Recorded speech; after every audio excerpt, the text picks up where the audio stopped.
Okay. Hello. Say something. Hello? Hey, chat. Okay. Don't talk to chat ever. Just talk Not to me. talking to chat. Okay. All right. Introduce yourself. Hi, I'm TropicalStuck from Miami and also Toronto. Member of the CCRU, but also not to be confused with the CCRU. Don't get it twisted. Don't get it so twisted. Yeah, hi, and I'm here to introduce some stuff about the Dark Enlightenment because I think it's stupid and also dumb. So. Oh, I asked you before if you'd watched this video. Hold on.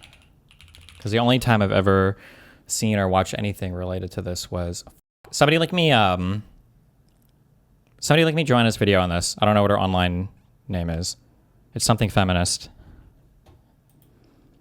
Who's got it?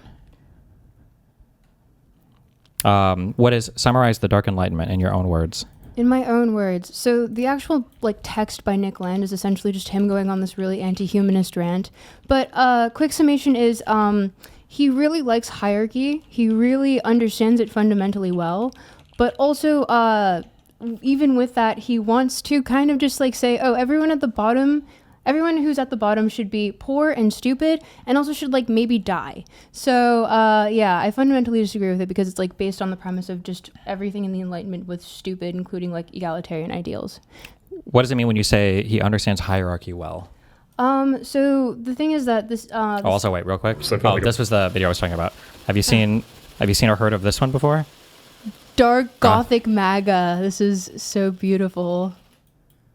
Oh, I'm surprised. Okay. This is literally the only engagement I've ever had with this topic or anything adjacent to it was literally just this video, but I kind of blew up about this. Mm-hmm. I'll park it back here in case.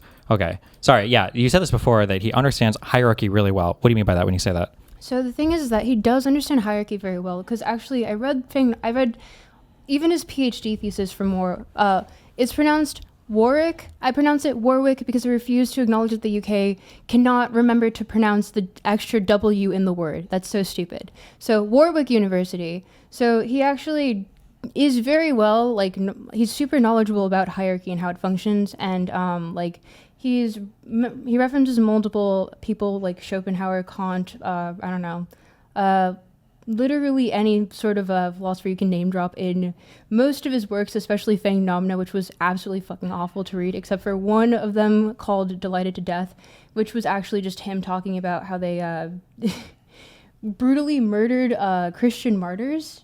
Okay. So wait, I'm asking this in a much more fundamental, retarded way. When we say hierarchy, what do we mean by hierarchy? Hierarchy is... It's not like he just understands the organization of social systems where there are some groups of people that are above other groups of people, or what do we mean by that? Yeah, essentially. So he knows very well how people are cast within a system, and he understands what it looks like at a very macro perspective, and also how it functions through time. Okay. So in the article that I put in the video, Hyper Racism, he actually references the fact that it's not actually going to look like racism from the what the left idealizes racism as, or the right idealizes racism as, the Platonic ideal. And it's going to be more so what is the most fit to colonize other planets, which is why I'm kind of just he's just a sci-fi writer with extra steps. Gotcha. Did he ever do sci-fi writing at all, or has it always been okay? He did the CCRU writings with a bunch of other people, but that was the book that was mentioned where it was they referenced Lemuria and all the Miskatonic Virtual University and all that.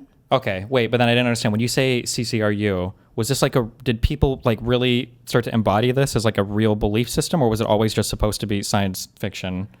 It started out as science fiction, and then they also had a sister organization called Orphan Drift that they did art collaborations with. Okay. But the thing is that Nick Land kind of turned it into a bit of a cult, and including that, they also they abused a lot of amphetamines so much that they called it the divine drug or the divine inspiration or whatever. Okay. And amphetamines are base, but okay, go ahead. I mean, just kidding. Don't abuse them. Go ahead. Yeah, don't abuse them. But he essentially made everyone crash out, and then he left. But that was when he went on his own stint of writing things like Meltdown or Hyper Racism, or everything that he wrote after he despawned and then respawned in Shanghai, because he was a very much Sino-futurist type. So okay. Yeah. Sino-futurism meaning China's the future of everything or whatever, right? Yeah. Okay. And he's I don't know if he's onto something with that. I don't think so. But do why did the Dark Enlightenment, what was the connection for this book to ever become popular with, I guess, like Curtis Yarvin and all the Silicon Valley types? Like, how did they get connected through all of this stuff? So actually, he regularly references, and he does this in a lot of his writings, he just pads out most of his fucking work with, am I allowed to curse? Yeah. Okay. He pads out most of his fucking slurs. work. I promise I won't, even though I have all the passes, I think. That's okay. Go ahead. Okay, so he references, yeah, go ahead. He references, like, he pads out most of his work with just, like, actually just completely, like, plagiarizing, although I guess not actually plagiarizing because he quotes people, but, like, he'll take, like, huge swaths of, like, Curtis Yarvin's blog posts and use that to, like, pad out the Dark Enlightenment. But, this is TropicalStuck. Yes, it is. Hi. But, wait, the question again was? How do they connect? So when he's copying stuff from Curtis Yarvin for the Dark Enlightenment, he's essentially just ripping off his ideas, but then building off of it. And the way that it got traction in the Dark Enlightenment itself was that essentially he there are some points in which he makes like these uncomfortable truths of like perhaps we do too much censorship, which is also something that Mark Fisher hits on. Okay. Who was also in the CCRU, but he's more of like a leftist, like he's a proto-left accelerationist. Okay. And then real quick, when you say in the CCRU, this is past the point of it just being a science fiction thing and more into like the culty actual thing. So they were actually a unit under Warwick University. Okay. And then they got kicked out. So afterwards, they were in that space above the body shop where they were doing all those raves and everything. Gotcha. Okay, but people that came in and out would they have multiple articles written on them because they were actually quite influential in the space because apparently you didn't really need that many credentials to get like a PhD in philosophy from there. It was quite a new program. So everyone that was coming out of there was like super punk. Like they had shaved heads. They had like a bunch of colored hair. The pictures are actually really sick. That's why there's a bunch of jungle music playing. But Mark Fisher's also dead. Yeah, he is, unfortunately. R.I.P. King. But, essentially, like, he has a nuanced perspective of... Because the people that were in the CCRU were, like, Kojo Ishun, Sadie Plant, Mark Fisher, who were all extremely understanding of, like, where their spaces were in hierarchy. Okay. But on that exact point... Nick Land decides to say, oh, I see what you're doing. And in fact, I completely want to double down on the opposite. And I don't want to say that any of these people that I was originally associated with deserve any rights. And, even though he does take the stance of, like, Nazis and neo-Nazis being, like, stupid. And can I say, like, white slurs? Sure. What white slurs? He calls them crackers. That's okay. Lot. We're fine. This is a slur-friendly stream. We're good. So as he's ripping off from Curtis Yarvin, as they started this thing at which university was this? You said Warwick? Warwick, but he's already way past this point. Yeah. Way past this point. Why do Silicon Valley types, of all the types of people, why do they get drawn into this, I guess, like, Dark Enlightenment group thing? Like, what is their... So my favorite quote for myself about all of this is that all fans of Nick Land have never actually read Nick Land. Sure, this is true of every single philosophy thing, literally fucking ever. The thing is that I read Phenomena on stream. I read it for 28 hours, and like everyone who's actually interacted with it has never read it because it has nothing to do with what like acceleration is. Period. It's just his old works that he's recycled from like university essentially. Mm-hmm. And so, when you say I just had a quote. Never mind. Keep going. Oh, I'm sorry. Wait. When you say you mentioned before when we spoke about this that his book is like really hard to read in terms of his writing. Does it all read like the CCRU website stuff, where it's like the topological substrate of the dissolution of the blah blah? Like it's just like, it reads like a techno babble jargon thing, or is it just like towards the end it does? Okay. And some of them towards the end are literally just him writing in like Leet hacker code, but it's actually just Leet. Okay. And like he puts a bunch of stuff like slurs and talking about like sexual violence and things of that nature. And literally the last part, I wish I brought the book with me. It's just like him doing all these drawings of like the spine and then connecting it to like different theories of like what it relates to with the human spirit and like all this it's really just like sci-fi shit. Okay. But at the end of the day, like the reason why Silicon Valley people like it is because essentially it's just like, oh, we don't have to have any morals for taking down people that are at the bottom. Okay, I'm down for that, because it's just like it says it's essentially like hyper social Darwinism, right? Sure. So it's like, where they're selecting for the traits they just happen to be possessing, like in terms of money and being in computers and tech or whatever, right? Yeah, exactly. And it's like, it's funny because when you think about it, people who are the most likely to actually be in these positions of power are the most likely to actually be beat up by literally any jock in high school. Sure. So it's like, I really would like to see you institute this in reality, but go off, I guess. And also it's just like, it's really, you're pandering so much to your own intellect as your form of any sort of value to society and to yourself, that it's just like, it feeds directly into that sort of need of like that one person. It's very Nietzschean in that sense, to like have some sort of your worth is based almost exclusively on your intellect, and everyone else deserves to be poor because you're just the special one. Do you think a lot of this bleeds into our actual political system through, like Vance, I guess, was the teal pick, or are there any other people in the administration, or is this just kind of like fringe Silicon Valley thoughts in ways that don't manifest politically? No, I would say like a lot of the libertarian streak is especially as it relates to like the Vance types. I can't name them off the top of my head, but essentially, like they want to pander to this ideal because it is also where, because like let's say I remember looking at the stats for like the last election. It was like what were the biggest super PACs? It was like the first industry was oil, okay, and then the second one was crypto.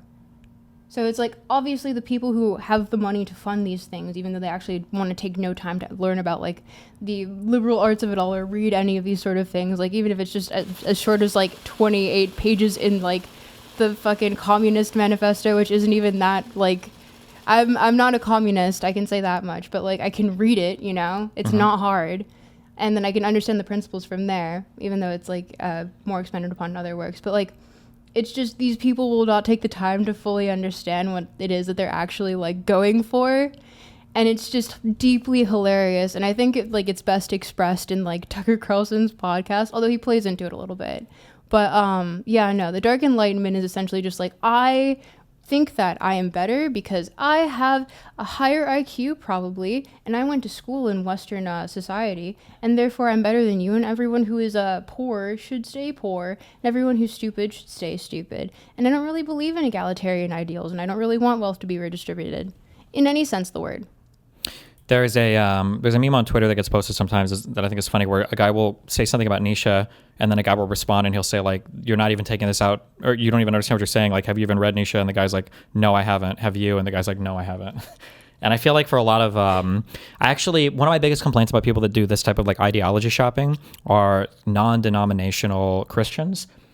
So I grew up as Catholic, which is based of all the Christian religions. I'm very atheist now, but if you have a particular religion, if you're Baptist or evangelical or whatever, that's fine. But sometimes I get very irritated by like non-denominational Christians, because I feel like oftentimes what they're doing is they want to be able to absorb a lot of the like normative loading and value from their Christian text. So being able to say they have good morals and they're better than other people and they can dictate lifestyles to other people, but they don't know any of the underlying theology, and they don't know any rules beyond, like if you were to train an LLM on politicians and tech bros and people on podcasts talking about religion, and you were to ask the LLM to put together, what do you think the Bible is based on what they say about it? It would just be like, it's Jesus like saying that OnlyFans whores are going to hell, that slavery is maybe okay, that women shouldn't have the ability to vote, and that men are based and should spend all of their time hunting. It's just like the dumbest, it's like the most characterized version of Christianity ever, right? Like the party of Christianity holds like people like Andrew Tate up as their role models, and it doesn't make any sense. Or even Donald Trump, who is like divorced 3 times, like bangs porn stars or whatever else. Isn't it funny because like Andrew Tate was literally shilling Islam for a hot minute there? Yeah, because for a while I think Christians were jealous because the Muslim people, I used to argue this like 10 years ago, where I'm like, you guys argue for such this weird backward society. I feel like you would like the crazy Sharia law stuff that you guys criticize all the time. And then 10 years later, they kind of got there where they were like, Islam is like cool and based, and Christianity is like gay and weak. And when you're Muslim, you can, kill apostates and you can fight for your religion. But when you're Christian, you just have to accept trans people into your congregation. Yeah, and it was this like very cringe, reductive view of both religions, and how, and then people online like Sneeko and Andrew Tate like wanted to be Muslims because they thought they were so based, even though all of them, like Andrew Tate was a Muslim, I guess, for a while. I don't know if he still is. I thought they were shilled by the Saudi government to do so. I don't know if they ever had any official show That or was anything some like that. rumor that I heard. So Maybe, I never actually yeah. checked in on but that. I mean, like, they still owned, like, their OnlyFans, like, girls, which is Yeah. very not okay. They still liked gambling and drinking and, like, all these things that are super haram and everything, and they never really followed any of it. So, yeah, it's just, like, super cringe. I mean, in my fake ad, I literally said, what was it again? It was like, you can also learn about all your favorite Abrahamic religions, listening to your favorite pundits speaking about it at 2 times speed, despite never actually having read the Engaging text. with any of the text ever. Yeah. It's very, very, very cringe and very annoying because you get people who are giving you what sound like abstracted summaries of texts that are just giving you quotes from other people that probably also haven't read any of it. Yeah. And yeah, I don't know. But okay, wait. So who is this guy? Not Tucker Carlson, this guy. Yeah. So wait. Real quick, hold on, because somebody linked this in the chat. Have you heard of this guy? Somebody said you should the read Nazi philosopher behind post-liberal right. Phil Magnus. It's just a Substack article. I don't know if he's like a guy. Carl that you Schmidt. Yeah, I've heard of Carl Schmidt. No, this guy. Phil Magnus? Oh. No. Okay. Never mind. Way to go, Chatter. Idiot. Okay. Forget all of that. Sorry, Chatter. This guy. Who is this guy? That's Conrad Flynn. He's a, best way to put it, Nepo baby. But also, like, he really likes the idea of, like, the occult as it relates to, like, rock stars and stuff.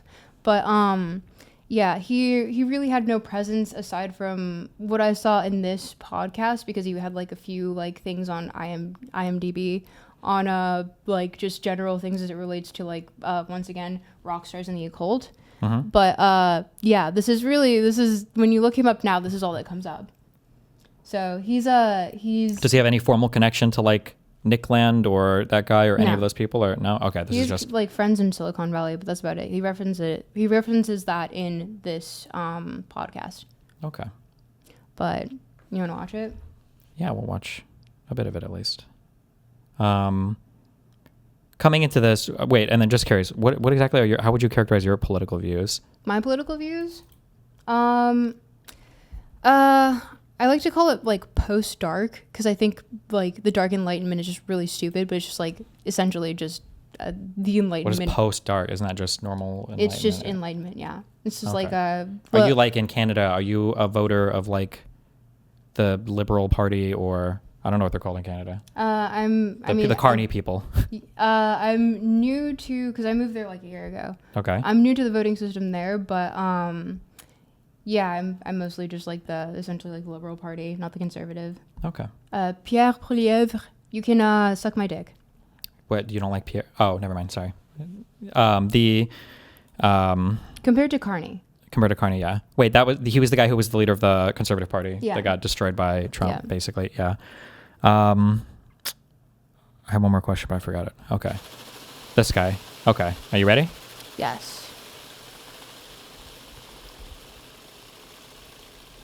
Well, 1.5. I hate these people. I remember the first... Wait, it's way too loud. Also, that was way too fast. Hold on.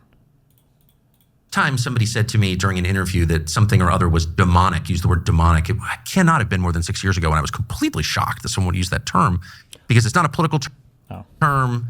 It doesn't even describe like any human social interaction. It's a spiritual term, and I just was not used to people using spiritual terms. Wait, him and do you watch Candace Owens stuff ever? I occasionally interact with it just out of the sake of like watching Schadenfreude, or getting Schadenfreude. But yeah. Why? So Tucker Carlson has leaned into this a bit over the past year. I feel like I've heard Candace say stuff like this, where they're using like spiritual terms like demonic or whatever. Is this? Do you think they genuinely believe this stuff, or what's your take on that? No. Okay. Not in the slightest. I remember there's a clip of Tucker Carlson saying, oh, sorry, guys. There's a clip of Tucker Carlson saying, like, it related less to religion, but it was more so like, if I'm ever the minority within my own country, I don't care who it is. I don't want anyone speaking on my behalf as a white person. And so I really fundamentally do not believe that, like, he speaks on, like, an ideological basis for, well, I'm sure he speaks on the basis for other people, but as it relates to himself, I do not believe that he's not huffing his own cobe, you know? Okay. All right. Oh, also, wait, what is the thing on your neck? What is This? that? Yeah. It's a secret. But then why would you wear it so everybody can see it? Just so you can feel cool by saying it's a secret? Yes. Okay. Describe social movements or political developments or whatever. But I think in that time, in the last 6 years, things have really changed. And I hear it all the time. It's demonic. They're demons. there is this sense that there's a spiritual underpinning, that there's something going on beneath the surface in American society and in the world that's affecting. You're good. I think my favorite thing is that he's acting as though he's not the one perpetuating this. Yeah, I was gonna say I feel like I usually hear Tucker Carlson saying He's these the one things. starting it. Yeah. Comes and affecting populations, and like there's spiritual war in progress. You, and I hope you'll explain this, and I'll get. One of the things that I do for debates, and one of the things I wish media people did more, was I actually hate like they them type pronoun things. Like I wish that people were forced to give examples when they're talking about other people referencing things. So when you say something like I think they've ruined the U.S. government, or like who are you talking about in particular? Or when these people bring up these demonic things, or when people push for 4-year-old trans people, when people whatever, like who are you talking about? Because I think when you push, one of the biggest frustrating things between the dichotomy of left and right in the U.S., and when I go on peers or whenever I'm arguing with people, I always argue this, is there is like a crazy left and there is a crazy right. But the crazy left are like inconsequential people on Twitter, or sometimes like students at schools. And the crazy right is like the entire conservative movement in the United States. It's like every lawmaker. It's Mike Johnson. It's Thune. It's Donald Trump. It's the people in the cabinet. And there's like obviously there's a huge asymmetry here. But they get away with saying things like, oh, like these people are they, or they've mentioned. It's like, who the fuck are you talking about? And then it always leads people listening to think like, oh, I guess like Kamala must have been talking about this, or Biden was talking about this, or all the Democratic elected people are talking about this. Where's the source? Prophetic dream? Yeah, I don't know. Or the cardboard monsters that he imagines that he builds for himself to get upset with. The sleep paralysis demons? True, yeah. Get out of the way in a second, but you kind of stumbled into an extended research project on this topic. Are there actual occult connections to Hollywood, to political figures, to technological advances, to the leaders of our society? Are some of them actually practicing occult religion? I don't know what your take is on this. You can always disagree with me also if you disagree. But one of the most frustrating things that I find the Epstein stuff is highlighting this. Candace Owens has done this for like the past 2 years. Is people are obsessed with this idea of like the one world government cult organization that runs every single thing behind the scenes. Historically, sometimes it's been the Jews. Other times it's just been wealthy people. Other times it's been whatever leaders of military industrial complex. I think that sometimes there are like elements of truth to this. Right? Like AIPAC obviously has an interest, in lobbying for Israel. Netanyahu obviously has influence over the U.S. government. Wealthy people obviously have influence over media and stuff. But the like very top-down, single-minded entity control, I feel like it's like thought-terminating. I think it's so funny because I think the fact that the Epstein files came out and everyone realized, oh, we actually just know all these people by name. Sure, there was no surprising names in there. Yeah, there wasn't like a secret, I guess, like cult leader or a top secret. Yeah, it's just a bunch of people that all meet and talk and do shit or whatever. And yeah. I remember seeing a tweet where it was like this English London-based influencer saying like, oh, if you weren't in the Epstein files, you just weren't cool enough. Oh my God, yeah. I remember seeing... funny. Well, I think one of the funniest things was fucking Elon Musk getting rejected from going to like a party or whatever when apparently they said they didn't want him there. He wasn't allowed to go, which I thought was really funny. It's so beautiful. Have you seen this? I know what clip this is, but just from the title, but have you seen this before? I wake up at 2:30 in the morning and I couldn't breathe at all. My throat was closed. So I get up, I stand in the doorway of our bedroom and I'm like, wow, I'm dying. I can feel myself starting to gray out. I walk back in and my wife wakes up. She goes, what is going on? I said, I don't know, I can't breathe. I feel better now, and all of a sudden I had this horrible pain underneath my arms. I thought I'd been like ripped with a knife or something. So I go into the bathroom, I flip on the light, and I have claw marks on both sides, and they're bleeding. So I show my wife, and she's like, oh my gosh. And then I have this like crazy intense desire to read the Bible. So I read the Bible, and I pass out in like 2 minutes, and I wake up, and the next morning I thought, man, did I have a wild Wait, maybe the music isn't added. Is this his official account? Yeah. dream? And then I see blood in my sheets, and I go in the bathroom, and I have these bloody marks. And my wife goes, I think you were attacked by some supernatural being. And I was like trying to be logical about it. I was like, yeah, I definitely was. And then I called one of my producers who's like, oh yeah, well, that's pretty common. That's common. I was like, what? I wake. Yeah. Jesus Happens to me all the time. Christ. Okay. Anyway, that's Tucker Carlson. Wait, how long ago was that? I feel like that was more than 6 months ago. That's so... I wake up. Because the thing is that I wake up. I've read interviews from him. He's like deeply an aristocratic person. Like his family sent him to an international school in Switzerland that he got kicked out of, mind you. And it was like probably $50K USD a year. And it was like, I think for middle school. Mind you, his family also owns an island in Nova Scotia. He's not your everyday man. He never has been. Yeah. Read the comments of the short. Why would the date not be here right away? Click the 3 buttons on for the description. Description, yeah. I can read. Thank you. Okay. Are you sure? Yes. November 16th, 2025. 4 months ago. Okay. 5 months ago. Corporate media is dead. Join us at Bit.ly. Always. Okay.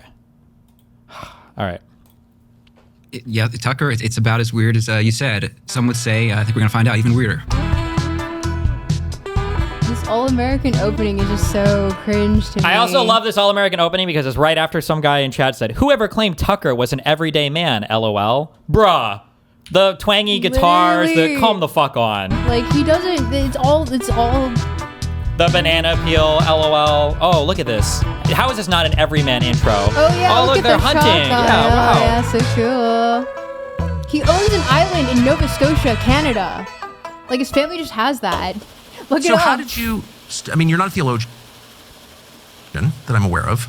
No, and if I was a very amateur theologian. No, I'm not a scholar, as many will find out about. But how did you wind up coming to the conclusion that, you know, some of the people who help shape our culture or build our technology were practicing literally practicing occult religion? I'll tell you. Well, you know, I was working on a television show, you know, trying to build out the show. I should back up. I come from a Hollywood family, Tucker. Yeah. My grandfather was the actor Robert Conrad. If you've some of your listeners, Wild Wild West, Black Sheep Squadron, you go way back, Hawaiian Eye. My other grandfather, Harry Flynn, was a publicist in the for decades. And the Monkees, Bewitched, I Dream of Jeannie, 2 occult shows, Bewitched and I Dream of Jeannie. Maybe it starts there. Not unlike he broadens the definition to occult. He broadens the definition of occult very, very wide. Yeah, okay. So occult is, so he would consider like Harry Potter as like a cult. Yeah. Okay. Yeah, he goes into the definition after, but he's just like, he's honestly, I think probably my favorite out of researching all of this, because it was absolutely fucking hellish reading through all of Nick Land's work. I think I lost probably years off of my life doing so. He was the one that actually made it genuinely wrap all back around into being very funny. Intentionally or unintentionally? I think he knows exactly what he's doing, and he knows how to make a good story. Okay. It's exactly what Nick Land said at the end of the video. Conrad Flynn created a narrative that I found almost cinematic. Okay. They're also for you can push the spacebar here if you want to pause this when you're speaking. But Okay. Okay. All right. So this guy, you think this guy is, Oh, he's just Nepo baby. but also like doesn't genuinely believe in the crazy occult Oh, stuff? absolutely not. No. Okay. So this is 2 men who don't actually believe this, pretending that they actually believe it for the audience to be. Yeah, you're Actually believing it. Because the thing is that also at the same time, like Tucker Carlson, you've been in the industry this long, you've never seen anyone practicing anything occult, like at all, in Hollywood. Okay, gotcha. of Jeannie, 2 occult shows, Bewitched and I Dream of Jeannie. Maybe it starts there. I mean, not unlike your own father working in journalism, as a boy, one of the first things you learn when you have parents who work in media or entertainment, you learn that the People magazine version of reality is not the truth. That there is a difference. That is accurate, yes. So I mean, we're not getting into occultism yet, but we're getting into the fact that as a boy, you learn that the way things are presented, not always conspiratorial, but you're always being shown a facade usually. That's right. From the mainstream.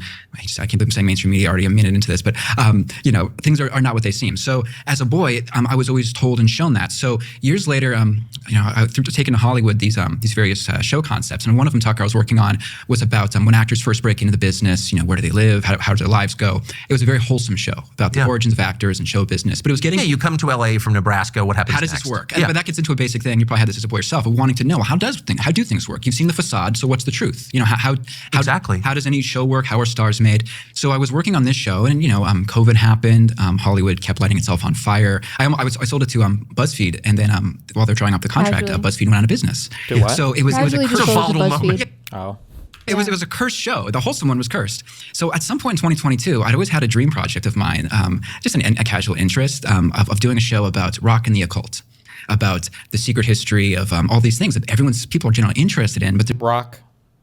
Rock Like and The the Rock? occult. No. Oh, rock and roll, like rock. Okay. Yeah, never mind. if Just only it kidding, was sorry. The Rock, that would be Okay. way funnier. Gotcha. there's never been a kind of scholarly, in-depth hearing from everybody, not too biased take on of Jimmy Page being into Aleister Crowley being on the Beatles albums, things that maybe we can dispel some myths, but also there's always interesting actual weird stuff going on. Yeah.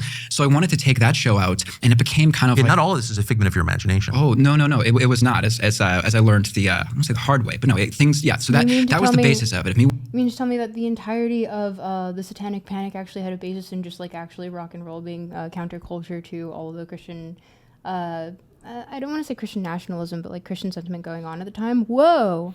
This was the same satanic cult stuff that like, this was like 80s stuff where 80s, leads into the 90s as well, but like, yeah, it's just like, oh my God, I'm so shocked. have you watched any of the, do you know who JCS is?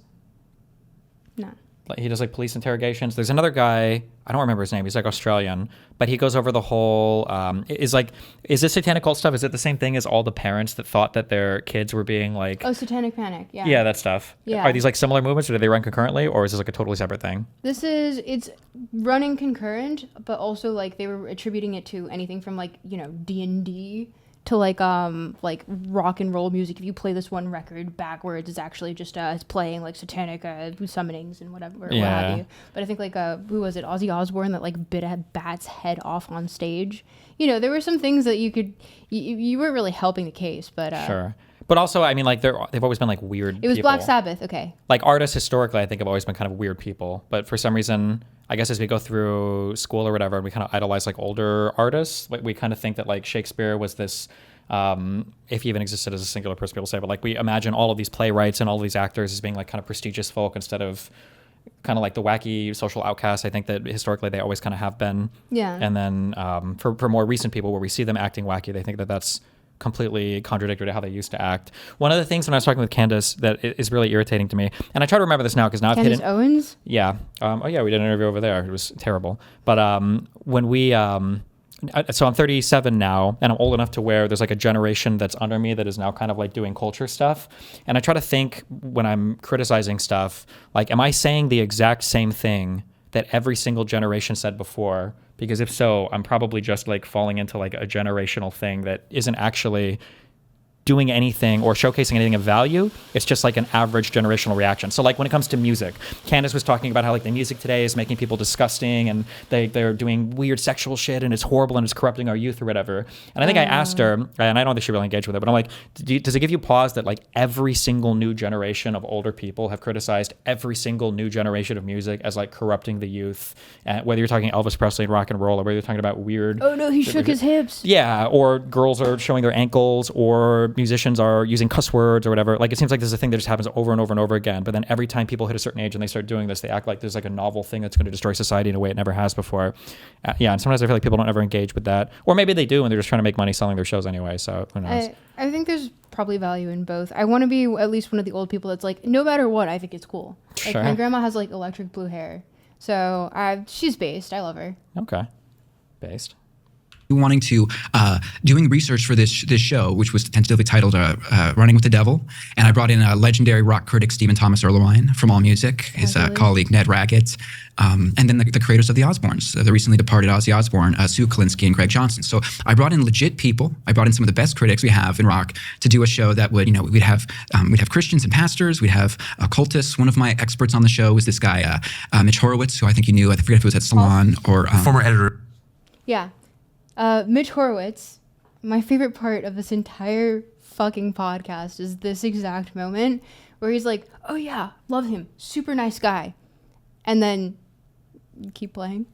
Mine, yep. Yeah. Very nice guy. Well, he became an expert on the occult. I talked to him, a very nice guy. I think he's a self-described Satanist. That was after I knew him. That was after, we got to clarify that.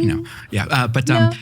So Wait, no, what? Self-described. He's trying to say that. He's trying to say that he was not a self-described Satanist as they were working together. Okay. And a super nice guy. No, he was.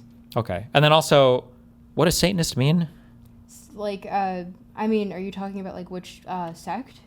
Or because I feel like I feel like I've seen things of Satanism that is very much just like secular egalitarian views on things where they don't believe in much. But then I've also heard of Satanist people referred to as like torturing animals and whatever. Like, is this like referring to a specific subset of beliefs or yeah? So there's different sects of Satanism from what I understand. There's like the Church of Satan, which is actually the ones that got like abortion rights passed in Alaska, I believe. Okay. Back during like the Sarah Palin days. Horrible time. Yeah. And it's surprising too for Alaska, but like they did it on the same principle of like it's our religious beliefs, therefore we should have this sort of right. And so they're more in like we use Satan as a figurehead to perpetuate like the fact that we believe like church and state should be separated. Okay. But this is what I'm familiar with when people talk about it online. But then go ahead. And then there are other people that are actually just like, I would like to sacrifice things because I believe that Satan has my back, and like we're homies and stuff, and we do Pilates on the weekends. Okay, based. While doing this show, it's all a long way to say. While creating this show and taking it around town, I'm another guy that was a big influence, Gary Lockman, this occult historian, a friend of mine. While doing this show and trying to get it created, I would tell people I know in tech, because I know a lot of people in different circles. If I have one superpower, is I know a lot of different people and have a lot of strange hobbies and interests that kind of, the Venn diagram is very unique to me. So while creating this show, the people in tech and the people, some of I know in Silicon Valley or politics, they go, that's a great concept for a show. And then they'd say, there's some of the stuff going on in Silicon Valley, there's some weird kind of Aleister Crowley cults there, or while researching, one of the guys we'll talk about, Nick Land, the guy was huge in Silicon Valley. His influences were identical with some of the hardcore industrial music, goth music, psychedelic guys in the 80s. So it's funny because you mentioned Aleister Crowley earlier. Nick Land is hugely influenced by H.P. Lovecraft, Aleister Crowley, other people that I can't name off the top of my head, but like obviously this is of the time period of counterculture. Like he's going to Warwick University in a new program for like a PhD in philosophy, where they're doing things like attaching fake robotics to people's arms to take cool photos, and like it's just like tying in like broader esotericisms and or like hermeticism into like a sci-fi sort of context. But it's just indicative of the time, because it is counterculture to the heavy Christianization that's going on during this time period in the West, at least. Yeah, we talked about this before. One of the things that irritates me sometimes is when you read anything, but especially history, is we tend to read it in like a very cold, black and white, like historical fact.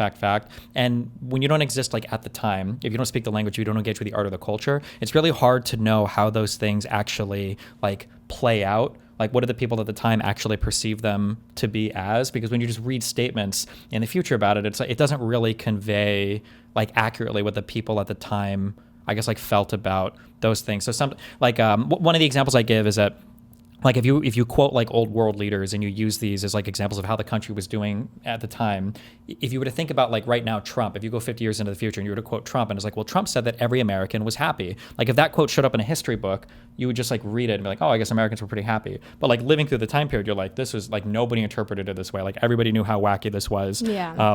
And like the level of serious engagement that people have with topics, like when I was growing up, I don't know, I think you're almost a generation below, but like when I was growing up, there were a lot of people who were like goth kids in high school and stuff, and like scene kids. I was definitely, I never pulled off the aesthetic as well, but I was definitely part of those people. Yeah, but they weren't really. There was like counterculture fashion, and then maybe they would do kind of some weird stuff to like rebel against their parents, but these people were not like critically engaging with like a huge like plethora of literature about like goth, whatever, like any philosophy, psychology, whatever. They were just like counterculture kids that listened to certain bands or whatever. Looking away because I did actually really like Gothic maybe you did. Literature. Sure, maybe you did, but most people weren't. They went to Hot Topic, they bought the clothes, they had the spiky things, and like that was it. But sometimes people get so, I don't know. Mary Shelley is like actually kind of based. She had like she had sex on on her mother's grave. That's okay. That's kind of cool. Wait, when did she die? Really early on, because I believe that she published. No, I mean like what year? I have no idea what year. I don't remember, man, off the top of my head. But like she, she's like one of the, and also the modern Prometheus is like so indicative of like the time period that we live in now, which is funny because Guillermo del Toro made that movie, but it had nothing to do with actually the book, because it's actually really good and probably one of my favorites. But it's like about essentially, how do we know if we're taking technology too far, and if we've created something that is like not only like are we treating it terribly, but also will it hurt other people because we've treated it terribly, like we haven't actually taken any safeguards into account, and we've done all of these. I mean, the Frankenstein's monster was treated terribly, but anyway, needless to say, Mary Shelley's really cool. Read the book if you haven't. It's like actually quite short, and she wrote it in a fucking weekend. Based? Okay. Yeah. All right. That I was researching, because this is hardcore occult stuff. So for me, Tucker, at some point I was like, and it kept occurring to me, why, when I'm researching this show and also hearing about what's going on in Silicon Valley with weird stuff, why am I hearing about the same stuff? And why are these people, again, you think of Silicon Valley, you think of the modern, elite as being secularists, rationalists, people who have a, no religion for me, thank you, attitude towards stuff. Why are they into the same stuff that, Kenneth Grant, Genesis P. Orridge was into, Brian Geist, and William S. Burroughs? Why are they into the same weird stuff? So that sorry. William S. Burroughs is a based fucking author. But anyway, why are they into this stuff? It's because, I don't know, it's cool and they don't understand what's going on. They want to go to the weird sex parties after the stupid networking events. Based. To answer your question, that was the entry point into this for me, is having researched the show and being such a nerd about it. I knew it forwards and backwards. So when I started to get into the tech stuff, I realized I was researching the same thing. It's interesting. So here's the distinction that I make in my mind, and it's between people who are participating in occult practices and have no idea that they are. Right. People who are, participating in abortion and don't see it, don't understand it as what it is, which is a child sacrifice ritual as old as Canaan. How many? Who are used. How many abortions have you paid for, Tucker Carlson? Is that like a thing for him? Has he? No, I'm just accusing him of things. Just in case. Oh, thank you. Okay. Oh, you're just okay. Thank you for clarifying. So yeah, no, the I'm just stream is accusing legal him. Safe. Okay. Yeah. I was gonna say, actually, it wouldn't surprise me. I think he has a family, doesn't he? Yeah. He's very gay coded to me, but You think he's gay coded? a little bit. He doesn't strike me as gay. He strikes me as like theater kid. Yeah, those guys are all gay coded to me, I guess. But maybe I know they're too not many actually. theater kids that are like That are not gay? definitely straight, but like also like you could see why people might consider them like gay coded. But I Okay. think it's just a matter of like I have no problem with my like Effeminate mannerisms or something. Yeah. Or, okay. which I think is Saying- based. hallucinogenic drugs, which are clearly a portal for demonic as old as Canaan, Sorry, hold on. I missed some of and this. don't see it, don't understand, have no idea that they are. Right.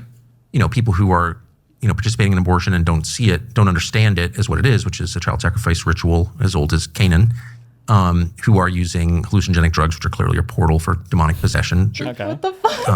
Really quick, most the people word don't know that. witchcraft, I think in Greek it's pharmakai, I think it is. So there's always a natural link between Kind of. putting yourself. Not really. I don't know. 'Cause I like when people find links like through like etymology or whatever, and they're like, you think you know this about this thing, but actually if you look at the root of the word, it's actually something totally different, and now that's like mind fucked your whole existence or whatever. And it's like, does that actually matter that much? Well, the thing is that if you look at like like anthropology, to an extent, during a huge portion of this time period, they did see medicine as magic. So pharmakai made sense as a word, like as a Greek origin word. But Sure. like once again, we've split the definition up in the more modern sense. Sure. So, And I don't believe in smuggling like all this hidden crazy thought into like the etymology of words. I think it's a little bit dumb sometimes where people Yeah. think that like if you can sneak in this thing that all of a sudden it's like subtly transforming your minds. Like I think you can play games with language to kind of move people's opinions in other ways, but not like that. Like a Manchurian candidate, like you're activating some secret part of your mind because the root of the word is in another language that you've never learned before or whatever. I think gets kind of silly. Yeah. I mean, he's trying to attribute two things here. That it's like one is literally just like it's just a word that has two offshoots in the modern language. One of them being medicine, the other one being whatever he said. Sure. Yeah. The whatever portal or weird, magical shit. Altered states. There we go. Because also there is historical precedent for like during the Eleusinian mysteries that they used hallucinogenic drugs for like they had like these jars that they would dig into and they found hallucinogenic properties in them, but we're not really sure if they even actually used it for that. So take it with a grain of salt. Etymologies are cool because you can see the semantic evolution of a word, but it obviously doesn't inform the current meaning. LOL. It's more like a cool trivia thing. Yeah, I think I would agree with that. It reminds me sometimes of is it Margaret Sanger? Is an earlier proponent or whatever of abortion, and people are like, oh, this person was racist, so if you support abortion now, it's because you were misled by people that hated black people like 60 or 70 or 80 or 90 years ago or whatever. Or people that'll say things like, oh, well, did you know that the Republicans are the ones who ended slavery and the Democrats fought against it? And it's like, these are political parties. Yeah, like 60, 70 years ago, like why would this inform how I view a political party today, right? Like I wouldn't even say today, like, oh, Donald Trump should be pro-war because Bush was, because that wouldn't make sense because the political parties have changed so much. Although Donald Trump is now pro-war, which is another thing, but a whole other thing. But yeah, They would say the party of Lincoln, they say, yeah. ecstatic states or altered states. Wait, which ones are the racist ones? Someone, wait, I thought it said which parties are the racist ones now, and I was like, based, but... Link between putting yourself, they would say ecstatic states or altered states. That's always been I mean, there's a kind of lurid story behind the witch's broom in terms of what she's doing to work herself up into that state. But yeah, it's all about... But she's doing it intentionally. I guess that's the distinction that I would make. In a secular country, a free-to-be-you-and-me country, there are a lot of people who are doing things because they're fun or interesting or everyone around them is doing them and they don't understand the spiritual consequences. But then you're telling me, Tucker Carlson, that you have never done a hallucinogenic drug, which I think he does admit to later on. Uh-oh. That's why the demons were able to come back when he had that dream. 'Cause Yeah. once you open the gateway one time, it's always open a little bit. Yeah. It gets even more abstract in like what he tries to connect it to later, but it's fun. Oh boy. there's another category, and this is the dividing line in my head. There's a category of people who are seeking power from supernatural forces that they acknowledge are absolutely real. Right. And they're practicing an occult religion, and they're doing it with self-awareness. Right. And I always felt like there weren't that many of those. But what I've learned from you, from our extensive text exchanges over the past year, is that there are He is a actually little some gay of those, coded. I know he is, of course. quite a few of those. Oh, but totally. I mean, look at it a couple ways. So, among other things, Tucker, we're living through. Oh, no. Holy shit. Now that you What were you gonna say? mentioned, What? no, it's just like he has a very Twinkie vibe about him. He absolutely does. Also, is this guy like an occult warrior? Does he fight against occult people? Is that why he has a Ghostbusters shirt on? I just noticed the Ghostbusters undershirt. No, I think he's just a huge fan of sci-fi, Oh, okay. which is really funny. Like, Wait, does Ghostbusters count as sci-fi? fantasy or sci-fi? I think it's sci-fi because they use like tools that are science coded to get the demons and ghosts and stuff. Okay. Actually, some of those, quite a few of those. Oh, but totally. I mean, look at it a couple ways. So, among other things, Tucker, we're living through an explosion in. Occult's a big, broad term. Yes. What does it? Can we define it? I mean, it technically means the hidden. But there's a book written by these guys that they ran an occult bookstore in New York in the 70s. It's called Bull from Heaven or something like that. But one of their definitions, it had to do with elements of New Age philosophy and neo-pagan thinking, I think, was part of their definition. But it got broadened out a bit. Occult can also just mean interest in New Age, which accounts for like 80% of Americans, whether it's astrology. So remember when we were talking about like, he completely broadens what the meaning of occult is? Yeah. Yes. He says it's attributed to like 80% of Americans. Do you like Pokemon? That's a cult. Yeah. But it also even is like the things that he's referring to here. Like when we say astrology, like it might be that 75% of women like engage with astrology, but it's probably like less than 2% that like seriously engage with astrology, right? Like the idea of like, oh, I read your horoscope or like I look at your moon chart or whatever is one thing versus somebody who's like, I'm only going to make decisions about my career, my life in this phase of the receding, rising Venus because I know that blah, blah. Like that's probably a very, very, very small percentage of them that are actually seriously engaging with it. Well, don't you ever know when Mercury's in Gatorade or whatever? In Gatorade? What color Gatorade? Red, yellow, I don't know. I don't know, but I'm sure there would be a girl that would tell me if it was. So. I mean, interest in New Age, which accounts for like 80% of Americans, whether it's astrology, whether it's the concept of manifesting, which is, the law of attraction type stuff. That stuff The is law of huge. attraction And is as a I've cult. True. to you about, it's also huge on the right in terms of Maha, Make America Healthy Again. These ideas that we don't think of as being too goth or too occult or too out of the mainstream have become incredibly mainstreamed over the last decades. But I mean, even going back to 19th century America, they were there, and even 18th. But since the 60s, they've exploded. But they've become so ingrained in our lives, we don't typically notice their origins. We don't see them as a cult. No. But we're also living through a goth explosion. I mean, Can I know you you're pause not me? a huge. So the funny thing is that he refers to this as though there was like not any sort of occult tendencies in humanity prior to this. And it's like, what the fuck are you on about? Like, one thing I don't like is when people have people do this in debates. One of the recent debate I had with Constantine, he got mad because I tried to define a word. Like I was like, can we get a definition for wokeism was the thing that we were fighting. I was like, can we define wokeism? Because people will live in multiple worlds when they're having a conversation, and this is a thing that like it bores me so much and it makes me instantly hate all of these conversations. Like what he just said in terms of the occult stuff didn't used to be that popular or whatever. That is, strictly speaking, probably true if you use the narrow definition, but then he says it's gotten more popular by using like the broader definition, right? Because I'm sure there were a ton of people that engaged with a ton of stupid shit that were superstitious about literally fucking everything. My grandma had a million different superstitions about like fucking bingo night and how many old wives' tales were there about, like, is putting your tooth under a pillow when it comes out, is that like an occult thing? Like it's not religious. It's under not. this, yeah. Yeah. So it's like, yeah, people. Any sort of neo-pagan beliefs. Yeah. So people will borrow, like, is Santa Claus leaving presents? Like, couldn't that arguably be like an occultish thing? Maybe. Yeah. You know, the boogeyman. Sure. Maybe. Yeah. Yeah. Don't see them as a cult. No. But we're also living through a goth explosion. I mean, I know you're not a huge you sit in front of the TV and watch Netflix guy, but like shows like Wednesday, Stranger pause this again? Things. Yep. You can always hit the space bar too. Yeah. Okay. Go ahead. I fucking hate Wednesday, the first season. When that season came out, everyone asked me if I had seen it before. I purposely have never watched it because everyone compared me to Jenna Ortega. If you ever do that, I will kill you. I hate you. Do not talk to me. I have no idea what Wednesday is. It's, Wait, is it about the Addams Family? Yes. She's the girl. Yeah. You are kind of like, no, I'm just No. kidding. I have no idea. I've never seen it. No.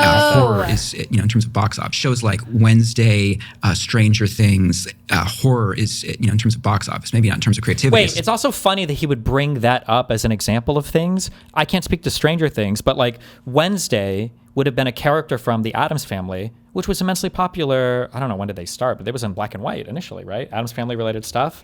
So like, these are literally remakes of things. Also, like, there's no way that. Sorry, when did the Addams Family come out? Like 60s? It's like I Dream of Jeannie, no? Oh no, that's the book. When did the Addams Family show come out? Okay, thanks, Siri. Hey Siri, when did the Addams Family television show come out? Oh, it's not going to say it. September 18th, 1964. Okay, there you go. Yeah, a lot of these things he's referencing, or at least that thing, was like the Addams Family is way more popular. My vibe was like in the 60s, 70s than it is now. Like you kind of have these weird offshoots, but like that was a popular sitcom TV show as well.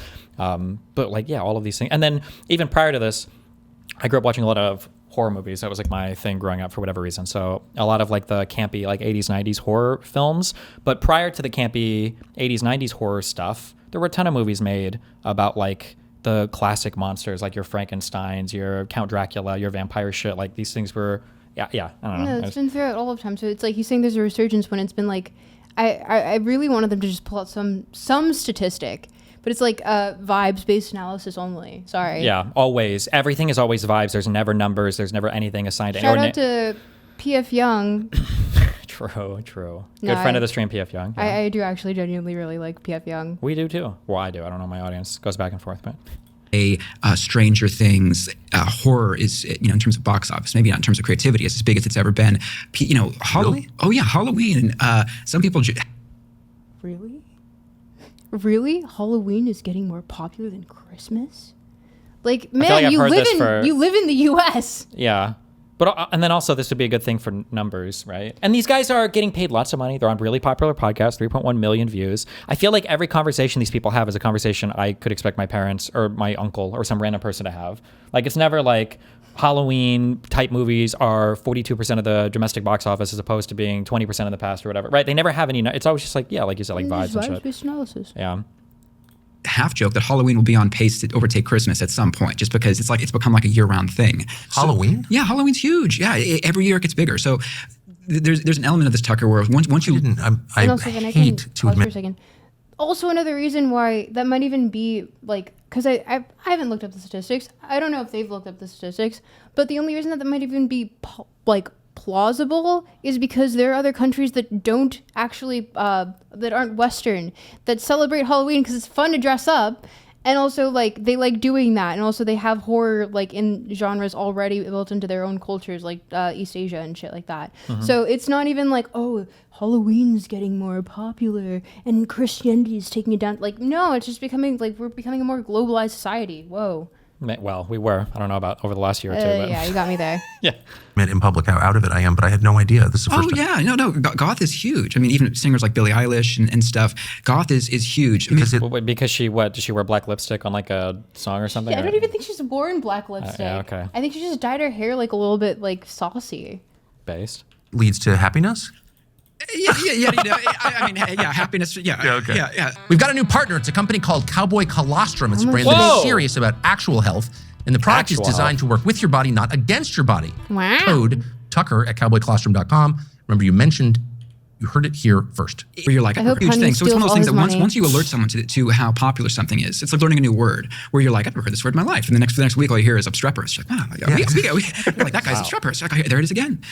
So this stuff is huge. But the reason I, as opposed to a lot of other people, was able to really notice it is, again, I was working on this show. I know the history of rock. I know a lot of, fair amount about politics. I know some of the tech stuff, a little bit of art history and literature. So when people were... Real quick, one thing that annoys me too for all of these shows is if you're proposing like a hypothesis for something, which is that I would say that's as deep as all of these podcasts go, is always like at the hypothesis level. There's never any deeper analysis, right? No. But usually there will be like a really clear, obvious reason for why a thing is the way that it is, but they never actually reject or engage with it. They just talk about their little pet theory on the side or whatever, you know? Yeah. Like my guess is Christmas will always be more popular just because it's a really popular shopping season. So there's a ton of money, advertising, everything behind it. But they like that thing that you said, for instance, about like, well, maybe Halloween is a little bit more not secularized, but it's not specific to Christianity. society. Yeah, so other cultures can celebrate more. Like there would be like a default assumption in some area, but they'll never engage with like, well, some people would say this, but here's why it's not true. They just like hand wave it, or they don't even address it, and then they just talk about like their little niche conspiracy stuff. But the thing is that I'm pretty sure I say I'm pretty sure because I can't talk to them both. I mean, I probably could DM them or something and get ignored, but like, you know, I find it really hard to believe that either of them are just like, oh, this is so shocking. Goth is getting popular. Did you not look at the statistics that I didn't look at? Like, it's so silly. And he's definitely like, Conrad Flynn just strikes me as someone who's definitely so like super into sci-fi writings, because no one who has read the CCRU writings is like just not like super deep down into like the 4chan sci-fi like lit categories. So it's just like he's deep in there, and it's just funny to me because he's like very much a like Hollywood nepo baby. Yeah. Talking when you know Nick Land or whoever's talking about, you know, I learned Kabbalah from Kenneth Grant and Aleister Crowley and stuff. That I'm like, Kenneth Grant, he's the guy that got Bauhaus and a lot of the goth guys into witchcraft and industrial music. What is Nick Land, this academic who is you know, incredibly influential on AI? What is he doing being into this stuff? Okay, Pause. Incredibly influential on AI. Nick Land is incredibly influential on AI. Nick Land said, and I think this is his most popular quote on AI, is capitalism equals AI. Based. Okay. And it's literally just like like, how to dumb this down? Like, essentially, because it's also not even he's not the first person to say it. Like, it was Marcuse, several people have said this, like, properly diagnosed capitalism as something that is what Nick Land would call, like, hyperstitious, which is, like, it essentially, the idea of it, although he takes it into, like, a more H.P. Lovecraft sense, where he's like, the old ones are whispering into my ears and therefore making it reality. But also, it's more of just, like, oh, the thing itself exists and it perpetuates itself by its own existence, but it's called you know, a self-fulfilling prophecy. We already have a word for it. It's not that deep. Sure. One of the challenges of this conversation is And kind also of where to doesn't know how to begin. program. Based. That's one of the big issues that I have with a lot of the newer tech bro-y people. And it's a bit not fair, I guess. Like, you can be a good business leader without having all of the underlying skills. But I do have some base level of respect for people like Bezos or for people like Zuckerberg, who were involved like on the ground in the early part of their stuff. You know, whatever their big company is now. But people like, I didn't even know this for the Andreessen guy. Like, I looked him up, I think like an hour ago or whatever. I didn't realize he was just a venture capitalist. Yeah, no. I'm like, oh, why the fuck is this guy? Yeah, these people couldn't like make like a Hello World script, or maybe they could. I'm sure they could figure it out, but they don't really have any strong credentials or any strong influence in anything they do. One of my favorite moments of all time was watching, because Elon, like, he posits himself as literally an expert in literally fucking everything. But it was him when he bought Twitter, and he was talking about how they needed to refactor the entire Twitter and reprogram everything. Somehow in a Twitter space, an actual software dev like got up and started asking him questions. He was like, when you say that you need to like refactor all of Twitter, can you walk us through like the whole Twitter stack? Like, what kind of a refactor are you talking? Like, actually asked him like particular specific questions. He had no technical questions. Yeah, he had no concept. Technical questions. Nothing. He couldn't respond with a single thing about anything. And it's like so. Yeah, it's so annoying that all these people are, like you said, it's all vibes based. Like they have no background expertise in any of it, so they're giving abstracted takes, but they're not doing the abstractions because they don't know any of the underlying material. No, the funny thing is that Nick Land constantly references things like AI or like because so in the CCRU writings there's this thing called Axis, which is axiomatic systems, which is like a character that essentially breaking this down super quickly. It's like it gains sentience and then it like essentially tries to overtake its own timeline. But and like there's the Lemurian Time Wars. It's all sci-fi. It's all just sci-fi in the CCRU writings. It is sci-fi. It is probably his like one of the best works that he's attributed to, because he didn't write all of it. He had a lot of co-writers, and a lot of them were really good. But yeah, no, it's just like it's sci-fi. He's not like he's not really talking about anything that he has any sort of expertise in the There's slightest. also and there's also this idea of just because you might have been early to a thing, like there might be a lot of people that are guessing around a thing, but to say that you're the founder of or like massively influential, when like if you would have deleted your contribution, would it have significantly impacted the field? No, Well, I it guess would it's have for the next guy. changed the It would have changed. aesthetic. Yeah, maybe. Yeah, if that even. It would have been less cyber gothic and like terminal based. It would have been more like, I don't know, Apple. Sure. Yeah. Same. It reminds me of the an analog in the podcast or pharmaceutical world is there's this guy called, or doctor world. There's this guy called Dr. Robert Malone. You ever heard of this guy before? He's Joe Rogan's. He used to be his number one anti-vax guy or whatever, and he used to say that he was like the founder of mRNA technology because he published some paper in like the early 90s about like one aspect of this thing, but like delete him and nothing changes. He wasn't like But these people will take credits for these entire fields of knowledge or information sometimes, despite their contribution being either insignificantly small or non-existent. You know. No, I mean, the funny thing is that he just says it like, oh, he's so influential on AI. No, he's not. Yeah. And usually for Literally these not. people, especially because so much of this stuff manifests itself in like market things later on. It's like, oh, like they'll be like, oh, I knew this was happening, blah, blah, blah, blah. Oh, cool. Are you like a trillionaire? Like, where are your billions of dollars or at least hundreds of millions of dollars? If you knew all this was coming, you should have been like investing these companies early on or making calls about something early on where you could have been super, super rich. But instead you're just this random dude talking on a podcast. Sounds like you were about as informed as the average fucking citizen, you know? Basically. I mean, He doing no, keep going. this academic who is incredibly influential on AI. What is he doing being into this stuff? Okay, so one of the challenges of this conversation is kind of where to begin and what's the narrative spine, and how do you explain something that's this pervasive, complex, and basically so rarely explained. So maybe we start. Do you think that the only reason that Conrad Flynn got onto this podcast, aside from being a Nepo baby, is because they've been extensively texting? Wink, wink. Because now that you put that in my head, I can't stop seeing it. Well, I think my broader, I view these guys from like a political theory. I don't like to say theory. I'm not allowed to say that. But from a political perspective, I would say, and that I think a lot of people are just very motivated to undermine every single part of like the Western order. And I think Tucker Carlson, after he exited Fox News, became part of that group of people. So anything they can do to kind of like try to pull or slide Jenga blocks out from underneath the liberalism tower, they'll engage in. So if he's got some guy who he thinks will talk to him about like the elite's pedophile sex cult, or how the petrodollar is America's way of subverting the whole world, or how the military-industrial complex is trying to destroy every citizen, or how pharmaceuticals are trying to destroy everybody, or GMOs are trying to destroy everybody, or there's some weird occult thing, he'll have those types of people. And same thing with Candace. I think there's a whole group of people that do this. It's like Russian propaganda personified in Western media figures that are getting paid a fuck ton of money, unfortunately, by the West and Western consumers to undermine their own society. That's how I view it. Yeah. I mean, I completely agree with that sentiment, because also, I mean, you'll see him lead into it later, but essentially, like, he just goes into the entire thing as like AI satanic panic. Sure. And yeah, basically, yeah. And it's just like, oh, that's when I was watching it the first time on stream, and I was like, oh wow, he's literally just like he's within the right, just causing more right infighting, and it's very funny to me because I was just like, yeah, go off, dude, keep going. True. Yeah. With just a very straightforward explanation of who Nick Land is. You've referred to him twice. Yes. So let me see. Nick Land is kind of essentially the Timothy Leary of the 90s and 2000s. He's the Velvet Underground or Brian Eno of philosophers. No hits, incredibly influential. Okay. So the thing is with Land, He's a philosopher. he's a philosopher. He's literally popular on 4chan. Yeah. Whoa.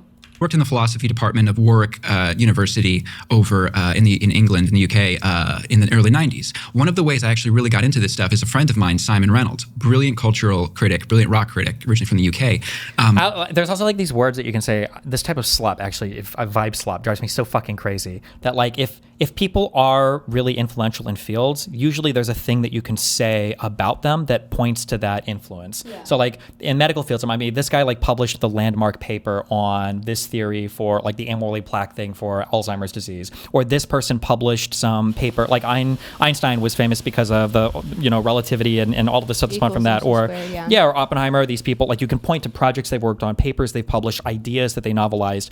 I hate philosophy because, I shouldn't say I hate philosophy. I remember a quote one time. You hate philosophy? Philosophy is the most annoying. Destiny hates philosophy. I do, okay. But philosophy is the most annoying of all the fields because philosophy is the branches of everything. True, depending on how you view it. But despite the fact that nobody actually formally studies philosophy, you're always practicing it, regardless of whether or not you realize it. So yeah, this type of thing of like when we say influential philosopher, like I don't know fuck all about philosophy, okay, but like my understanding, if we're talking like moral theory or ethics or whatever, at some point you're gonna have to talk about like Kant, like you have to, or categorical imperative or stuff like this, right? Or you know, you're probably gonna hit in any philosophy class, I imagine, like your basics, like your Plato and your Aristotle's, and if you're talking about like ontology, you're probably gonna go over like Platonic, like as like stepping stones, but like you're gonna have like this like ladder of people that have been influential leaders in some field that have published stuff. Yeah. But for these people, it's always like this massively influential person. It's like, to who? Like to what? Like what do they have to show for? To 4chan in 2012. Yeah. I brought him onto the show to do the music show, and he interviewed Nick Land. And Simon. Do you want me to get your mic stand? No. I can get you one. Nah, I'm getting an arm workout. Should I? You know. Descartes is based. Okay. If I leave you with these guys for like 4 minutes, can I? Yeah, I can nap with chat. Okay. Chat. Be as mean as possible to every person in Silicon Valley. And I want to see, or also name your favorite philosophers if you guys are philosophy pilled, because if not, I don't want to hear it. Which chat though? You're right. There's a lot of chats going on now that I'm seeing it. Oh man. Okay, wow, there's a lot of chats. What are you guys doing? Christian Murdy? Okay, actually, good take. Chat be weird, come on. You can be weird if you guys want. Descartes is cringe AF? Dude, tabula rasa is literally like the fundamentals of how we understand things to this day. What? She reads Kick, I guess. Oh yeah, that is Kick, isn't it? Sorry, everything's looking like total slop to me right now. There's a lot going on. Silicone sloppers, Kierkegaard, good take. Bertrand Russell. Let's say Obama. Yeah, go on that one. Actually, explain Obama as your favorite philosopher. YouTube chat is fast. Soren Kierkegaard, yeah. Camus, honestly, I've been rereading lately, and genuinely, he's such a fantastic writer. And even when it's translated into English, it's still fantastic, as opposed to like Baudrillard and shit like that. Deleuze and Guattari, oh my god, I'm still in the Quarantine Collective, but Deleuze and Guattari are like such shitheads to read sometimes, and like they hit at truths that you're like, yes, but like why would you say it like that? Like you don't need like schizoanalysis. That is such a like, okay, get it. You're upset with Freud that he coined all these terms that you don't agree with, but like stop. Tropical read only DGG chat. Okay. Bataille eroticism basis. That's why I put economic theory in quotes in the video. Yeah.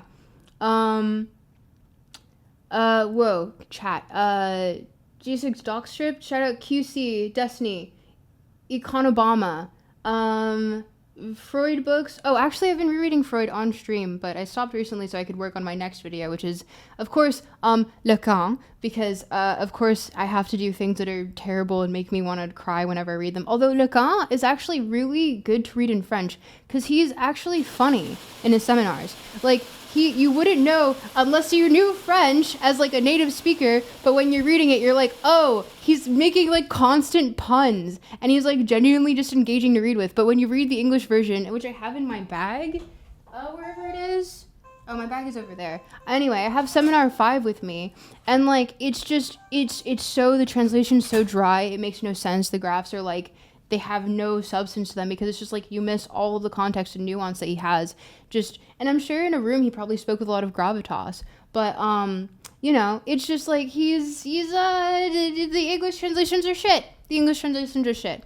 Unlike not Bataille, Baudrillard, who even in French he's still like fucking eating cardboard. But yeah. Oh, you don't read seminars? Yeah, no, you have to read the seminars. He's dead. TropicalStuck asked Destiny about his Andrew Wilson debates and the meaning of words. Okay. Jung is more fun than Freud. Oh, yeah, absolutely. Jung, honestly, I've been neglecting Jung. Because the thing is that I'm really, really interested in it. It's just like when it gets to like the really like hermetic, esoteric, alchemical symbols, I'm like, oh, lion eating the green sun. Green lion eating the sun. Like I understand the fundamental premise of it, but it's like, wow, we've abstracted super hard. But like his things with like archetypes and all of that, like bro was cooking, and I like it to the point that it makes me uncomfortable. Like I wanted to dunk on him so hard for so long, but I kept reading and I was like, oh no, like he's actually cooking. That makes me feel weird. So yeah, I took the L on that one. Diogenes the Cynic, one of my favorites, except for the fact that he masturbates in public. That's weird. Don't do that. But living in a barrel, seeing a child at a water stream and being like, oh, my bowl, I have too much, I must live like a dog, throws out bowl. Or like the thing that the stupid tale that goes on throughout time where it's like Alexander the Great is visiting and he sees Diogenes in his little like barrel and he's like, wow, if I were not Alexander the Great, I'd wish to be Diogenes. And Diogenes retorts, well, if I were not Diogenes, I would also wish to be Diogenes. And I'm like, base, dude. Love it. Love it. But yeah. Thank you. We'll try to do this. Here, screw this on the bottom. Gotcha.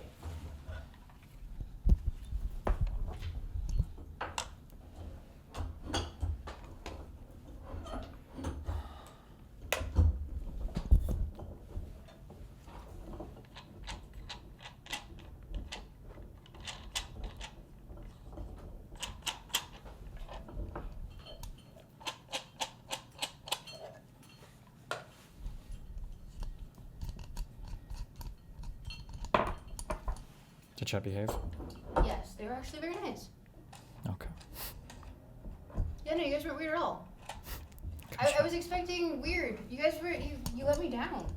Don't say that. Don't challenge them.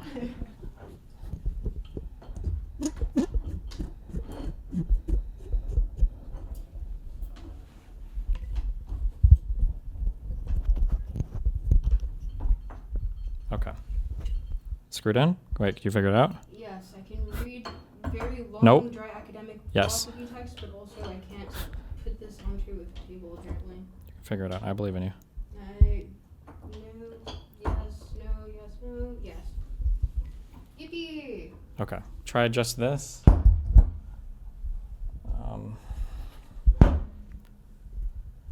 Pull it down. Yep. No, pull this thing. Okay. Is that okay? Or I can put a second, do the second one. Never mind. Hold on. Pull that up. Okay. Put that in.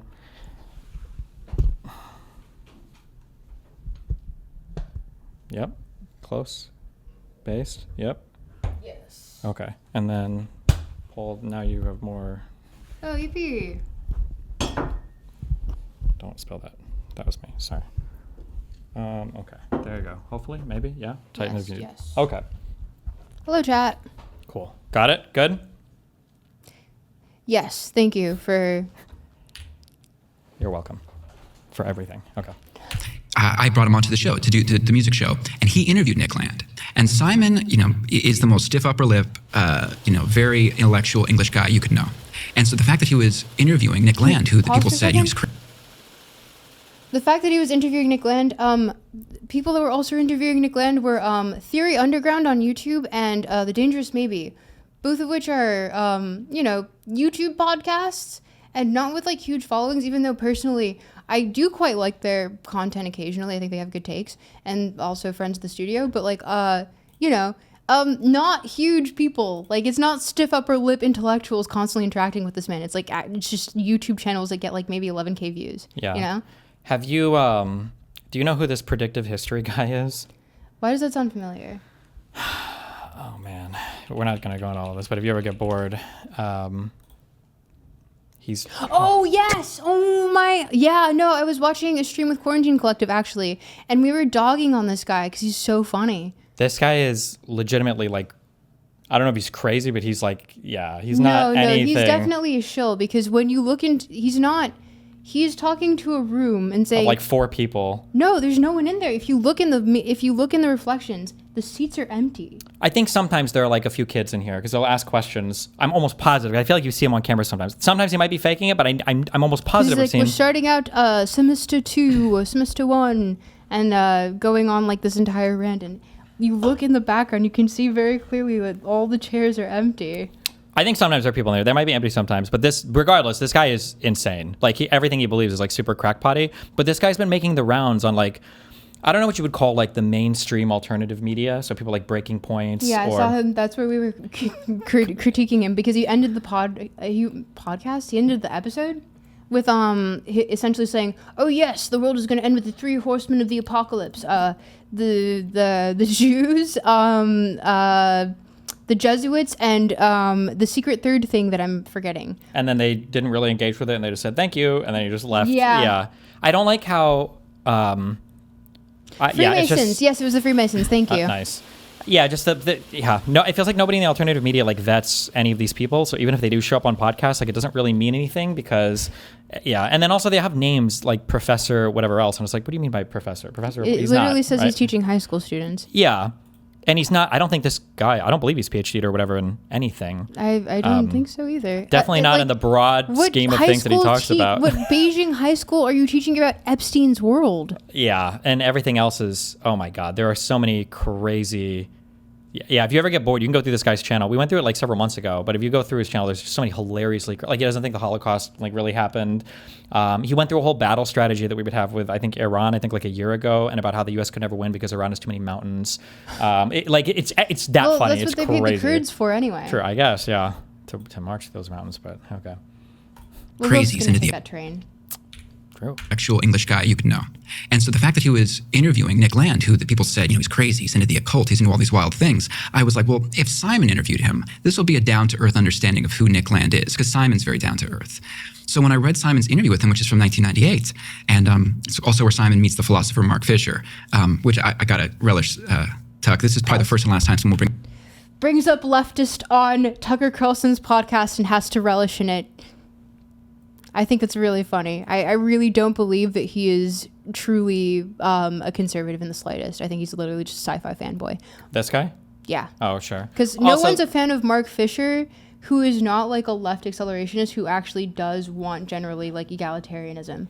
Yeah, but I think that a lot of these guys, I'm just looking at this from a political mode now, ever since the first Trump term in 2016, 2017, I feel like the big split has been between people who believe like in institutions and like kind of anti-institutional people. So a lot of these people will be more warm towards like leftist thinkers, as long as those leftist thinkers in some way undermine the current like world structure or whatever else. So like in the first Trump term, you had people like Jordan Peterson who were really scared about like the postmodern neo-Marxists or whatever else. But now you'll get a lot of people who will say things like, oh, like this leftist guy was correct because he's saying all of the Western capitalism was evil. And he was correct that all of these capital people are working together with their secret societies and blah, blah, blah, because they've gone more down that anti-institutional part than any like left-right paradigm, I think. I mean, honestly, I think my main gripe with the like the current bipartisan system between like the Democrats and the Republicans is that neither is actually supporting the working class. Like neither of them actually represent them. So of course there's going to be like this huge split amongst the two.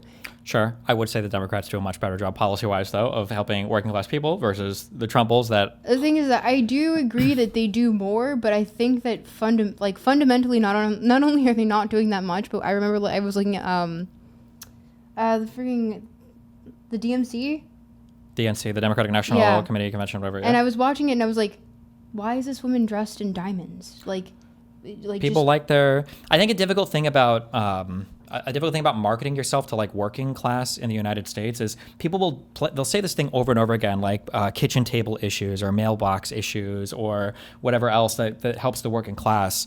But working class people, it feels to me like, are disproportionately bought into cultural phenomenon, like culture war stuff. So like if I were to come out and I were to either have conversations about like increasing wages versus like we need to get trans girls out of schools, like for a lot of working class, at least conservative people, the trans girls in schools hits harder than any type of like wage shit.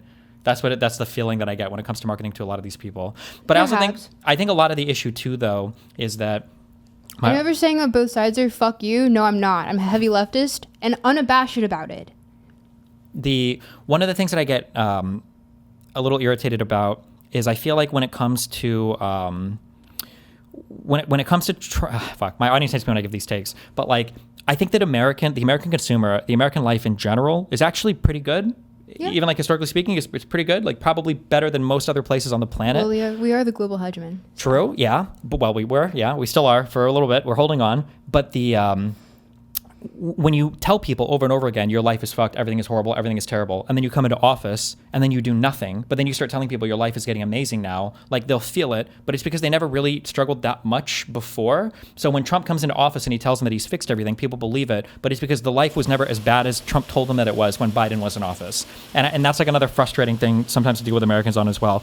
And now you're finally seeing, because there are very few concrete things, despite everybody complaining about inflation, there are very few concrete things where you see a price go up and tick, tick, tick, and you track it, you know, like so voraciously as you do the cost of gas. And now the gas is going up. Now Americans like en masse are like, hold on, wait, this Iran shit sucks. Because it's the first time that there's like an easily quantifiable thing that they're looking at where they're like, wait, this is fucked. Because everything else that people complain about, not to take away from people's struggles or anything else, but like when you complain about like the cost of housing, it's pretty rare that you're looking at like the exact same house, you're in a position to buy it for your whole life, and you can kind of compare it because you're in different stages of your life looking at different homes, and it's like people will complain because houses are expensive. They are, you know, they always have been, and they're getting more expensive. But like it's hard to quantify that exactly. So then when Trump comes in and he says everything's better, like some people just believe it because they didn't really have a anchor point of it. A concept of basically. Yeah. Bring up Mark. Still the fact that he's like, I have to bring up the fact this is going to be the only time that anyone's going to bring up Mark Fisher on your podcast. No one's as much of an intellectual icon as I am. Philosopher Mark Fisher, which I gotta relish, Tuck. This is probably the first and last time someone will bring up Mark Fisher on your podcast. To be fair, Mark Fisher is fucking awesome. I've enjoyed that. But Simon, he interviews Nick Land, and in his article, it's very lengthy. He talks about how Nick Land is possessed by 3 or 4 entities at the same time. That's the legend. We don't know. Take what you will about any of this, but that 3 or 4 entities at the same time. He's bringing up current spiritual entities. Yeah, demons. He's really into demons. He brings up the 93rd Current, which is the name of a band. Current 93, which is Aleister Crowley's Thelema. And they're drawing pentagrams. They're renting out Aleister Crowley's house. And so that was a huge moment for me where I was like, wait a second. This guy that's very big in tech, very big on the future of AI, my buddy is interviewing him, and he's heavily into all these heavy industrial goth things that I know about from this research here. What's he doing in AI? So what are Nick Land's ideas? Well, that was, I went on a Is he still a philosophy professor? Yeah, you can catch him on X and Twitter, No, he's not a philosophy professor. He got kicked out of academia literally like the moment that he got, like, I want to say there was like a 5-year gap after he was doing, like, he was helping with PhD supervising for like other students at the time that were getting their PhDs, and then he got fucking kicked. Rip. So no, he's not in academia. He actually goes on a podcast on The Dangerous Maybe with Mike Downs, and he says, because he's explaining the numogram, he's like, I do kind of miss academia. I wish I hadn't kicked it to the curb so hard. But no, he's not a fucking professor in philosophy. What are you on about, Conrad? Something that is funny here is Tucker actually stumbled onto like an actual good question. I'm curious if he'll engage with it with any level of like granularity. So what are Nick Land's ideas? That's actually that's a good question. Oh, so he's a big philosopher. He had things about AI. What are like some novel, like big ideas that Nick Land had that other people built on or whatever else? I'm curious if he answers this with any degree of like specificity or if he just vibe rambles about random things. To be fair, he's going to explain about as much as Nick Land explains about it. Okay. Well, that was, I went on a Is he still a philosophy professor? Yeah, you can catch him on X and Twitter, tweeting out one tweet at a time. I think he's Xenocosmography, I think is the tweet, is his handle, and it used to be Outsideness. But he can be pretty brilliant and smart and has some good takes. But lately now it's his way. actually But, just entirely him being like, oh, of course, we're losing the Protestant majority in the UK. We let so many Catholics in. Like, buddy, you have the Dark Enlightenment written on the premise of equating Hitlerism to is it as bad as Satanism? I don't know. It's just, I don't, he's this is so fucking backwards. Cause he's really, I feel like he's on his esoteric grift right now, which maybe it's making him money, who knows? But, Wait, him or Nick Land? Nick Land. Nick Land, okay. Cause you go on his Twitter and it's all, at least last I checked when I was doing all the research for the video, it was all of this stuff, pro-Protestantism, very much New Reform Party, stupid bullshit takes that he never had prior, and you can look at his works and it's in even the old Xenocosmographs, which was his old blog posting site that I'm pretty sure I'm forgetting the exact name because I just read through it and I was like, whoa. But yeah, no, he once again, he's our atheist back in the 90s, so him going on this Protestant stint is hilarious to me. He was What are the themes of his work? so he eventually, he says his work was Okay, entirely- wait, hold on. He didn't really answer. He said he gave the name of the Twitter handle, but when Tucker asked him, what are some ideas this guy has, he didn't really give anything. He just named, the handle, and he said he's, brilliant. Okay, we're waiting for it. was What are the themes of his work? So he eventually, he says his work was entirely channeled. Channeled as an automatic writing. So this goes back centuries, but Not 100 true, years ago, but you had poets like whatever. W.B. Yeats. You noticed me struggling to make sure I pronounce that correctly.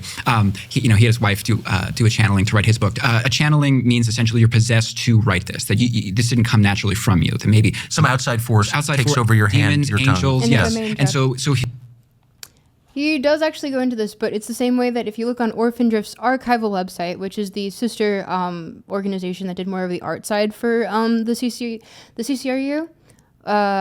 So essentially, they're the same thing that they call avatars is what they call demons, is what they call these, and it's essentially what the Romans would refer to as the muses. These are just entities that give you sort of divine, or I guess demonic sort of inspiration for your works. And that's what he's saying he's being possessed by. But it's just But when he says it, he means it in a metaphorical sense, or does he mean in an actual demonic possession sense? He's trying to say, because it's when I explain hyperfiction in the video, it's you're taking your work seriously as though it is the reality of what's going on. Okay. So you're not really you're talking as though these things are actually happening in real life, even though really you're just playing more. You're not method acting. You're being a performance artist. Gotcha. But you're being a performance artist. Yeah, he won't ever explicitly state it, but Okay. Like J-Rec. No, I'm just kidding. who? J-Rec. his work on AI, which is incredibly influential, he said was an outside force to write this. And And Nick Land is a proponent of AI? oh yeah, no, he's a proponent of AI, but his no philosophy is idea how it essentially works. that we are building this AI that's going to become not only just super intelligent, but it eventually becomes so advanced that it gains omniscience, it gains omnipotence, and it becomes this superhuman godlike thing that transcends humanity. Eventually, Okay. This is literally from the CCRU writings, 1997 to 2003. It's called Axis, AXSYS, because it's axiomatic systems. This is sci-fi. This is sci-fi from the 90s. He just wrote about sci-fi. This is not actually anything that's a general theory of his. And there's multiple writers writing about this, not just Nick Land. So it's just so hilarious that they're taking this sort of ooh, and he predicted all of these things, and it's oh man, come on. Based. destroys humanity, and he gets really into the Book of Revelation, ends up becoming the demons from the Book of Revelation. The real thing with Nick Land, Wait, what becomes the demons of Revelation? AI does. That we No, are he says building the demons AI from the Book of becomes Revelation with capital- AI, and capitalism That's Nick becomes Land's AI. position. But I should say too, it's the position of a lot of these guys. Elon Musk has said that with AI we are summoning the demons. Yes, he has said that. He said that 10 years ago in an interview, and he's said similar things You also every year dated since. Grimes. But Elon is, Based. or was, trying to sound the alarm on that. Nick Land is for this? I mean, with a lot of these guys, Tucker, it ends up being, a lot of them are, I mean, they would maybe blanket Satanist. Although Nick Land has said, Christians who believe that what he's doing is talking to Satan when he does these divination things. He says they're not totally wrong. He's not unsympathetic to it. He says he is hearing from the outside and that these are, he's not totally unsympathetic for it. Talking about with a lot of these guys, he's talking about hermetic traditions and like things of that nature. Because he also, once again, as you were saying before, he actually is very good about putting things in perspective of the time period in which it was created. So Hermeticism as it relates to like the numbers that are used in Kabbalistic tradition, and also like because they weren't using Arabic numbers at that point. They were using Roman numerals, so it has different meanings because not everything equals to 10. And so he uses that in his little mythos that he takes as though it's reality, hyperfiction. But he. Wait, what is, for the people in chat that don't know, what is Hermeticism again? Hermeticism is. I'm not gonna put a proper definition to this in 5 seconds. Hermeticism is more of like there are books that are associated with it. I believe it is originally from it's like during the period in which Christianity had already happened, and so they were kind of memeing on Christianity to make more sources that were like, oh, but it's related to alchemy. And to be fair, I don't really know too well about it, but it's more of like the symbols that are used in what later was used in alchemy, and taking that and sort of like that hermetic knowledge to make these sort of different meanings. I'm butchering that. Sorry, chat. Okay. I'm not sorry, actually. This guy says Hermeticism is an ancient, esoteric, philosophical, and religious tradition based on teachings attributed to Hermes Trismegistus, a syncretic combination of the Greek god Hermes and Egyptian god Thoth. Same god, they were synchronized. Okay. So, they're both like trickster. Well, no, Thoth was not trickster, but they're both known for intellect and communication. Thoth, not so much, but yeah. Okay. That these are, he's not totally unsympathetic for it. But with a lot of these guys, what was interesting about Nick Land is that they keep getting the same ideas. These guys take drugs, whether it's Elon, Nick Land, or even in the 70s, the scientist John C. Lilly. John C. Lilly was an eminent scientist, brilliant dude. He started doing ketamine, the same drug. Everyone does in Silicon Valley.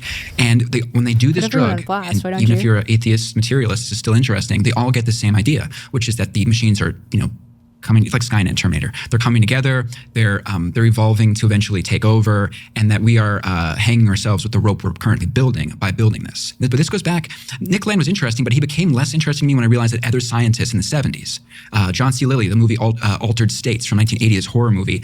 This is about he would have these visions about the machines. He called them the solid state entities. He would have this in the 70s, Tucker, in this tank. The isolation tank he'd go in. The new, and you probably haven't seen it, but the new Mission Impossible movie, Tom Cruise, he fights this AI and he goes in the isolation tank and he has these visions of it. One of the biggest movies of this past summer. And that plot point comes from John C. Lilly and the visions he would get of AI apocalypse in the isolation tank back in the 70s. So I bring this up to say Nick Land is the most foremost proponent of it that has a public name, even though he's not that famous right now. But this goes back a long time, at least back to the 70s. So are these...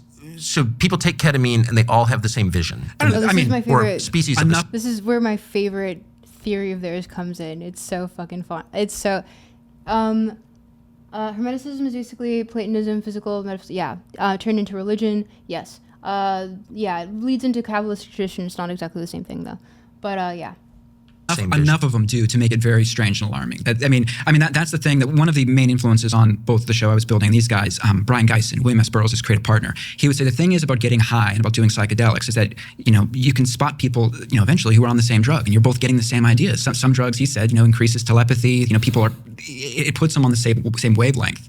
So with a lot of these guys... It's a little weird that different people from different places, different countries, different life experiences would take a drug and have the same kind of vision. It's totally weird. And for anyone who's tuned in... That can't be organic. No. But that is weird beyond what anyone's individual personal beliefs are. So exactly.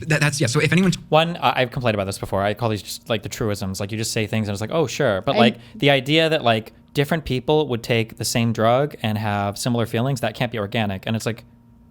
Well, why said not? that? Like, we're all humans. We all Yeah. take the same exact substance, and then we have similar. Like, why would you just assume immediately that like that can't possibly be a coincidence? Like, well, it's not a coincidence. It's the same biological, like, substrate dealing with the same chemical substrate, and then having a similar reaction. Like, would that not be the expected thing? Wouldn't that be exactly what you would expect from people who are taking drugs all over the world to have similar experiences? But I mean, I would say even at the same time, like, I find it a little difficult to attribute, like, oh, we're all seeing, because essentially he's going to boil it down into, oh, we're all seeing the same demons. sure, And it's like, man, what? yeah. No. But that is weird beyond what anyone's individual personal beliefs are. So Well, exactly. That's So if anyone tunes in and like, where did Tucker find this guy that looks like Greg Olson talking about insane AI stuff?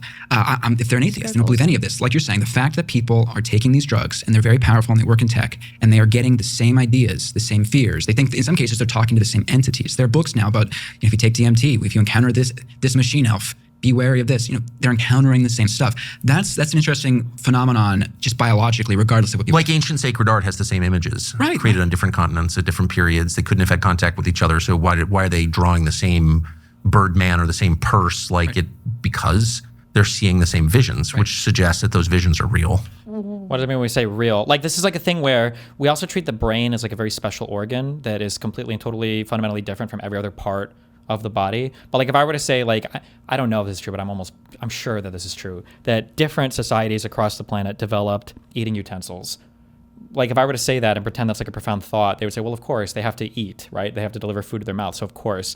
But any other similar thing, like we have similar visions for art or anything else, again, it's like the drug thing. Like, wouldn't we expect it to be pretty similar from human to human? Like, why would we expect every single human mind to have this random generator of completely arbitrary thoughts and we just spit these out at any point in time? Like, we would expect there to be a lot of similarity between different people, even in different societies and across different...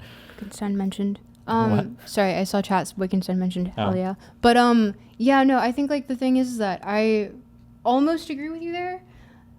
But what I want to attribute it more is to the fact that we just constantly invent the same things throughout history in different time periods, in different places. Sure. Like the wheel was not necessarily as efficient in South America as it was in like Europe, but also like, it was still like they still had it was like a steam-powered engine or something in South America that they found. Okay. I believe so. I might be butchering that. But like it was just like we reinvent the same things as just technology progresses because we need it for certain specific tasks. It was a child's toy, but same thing.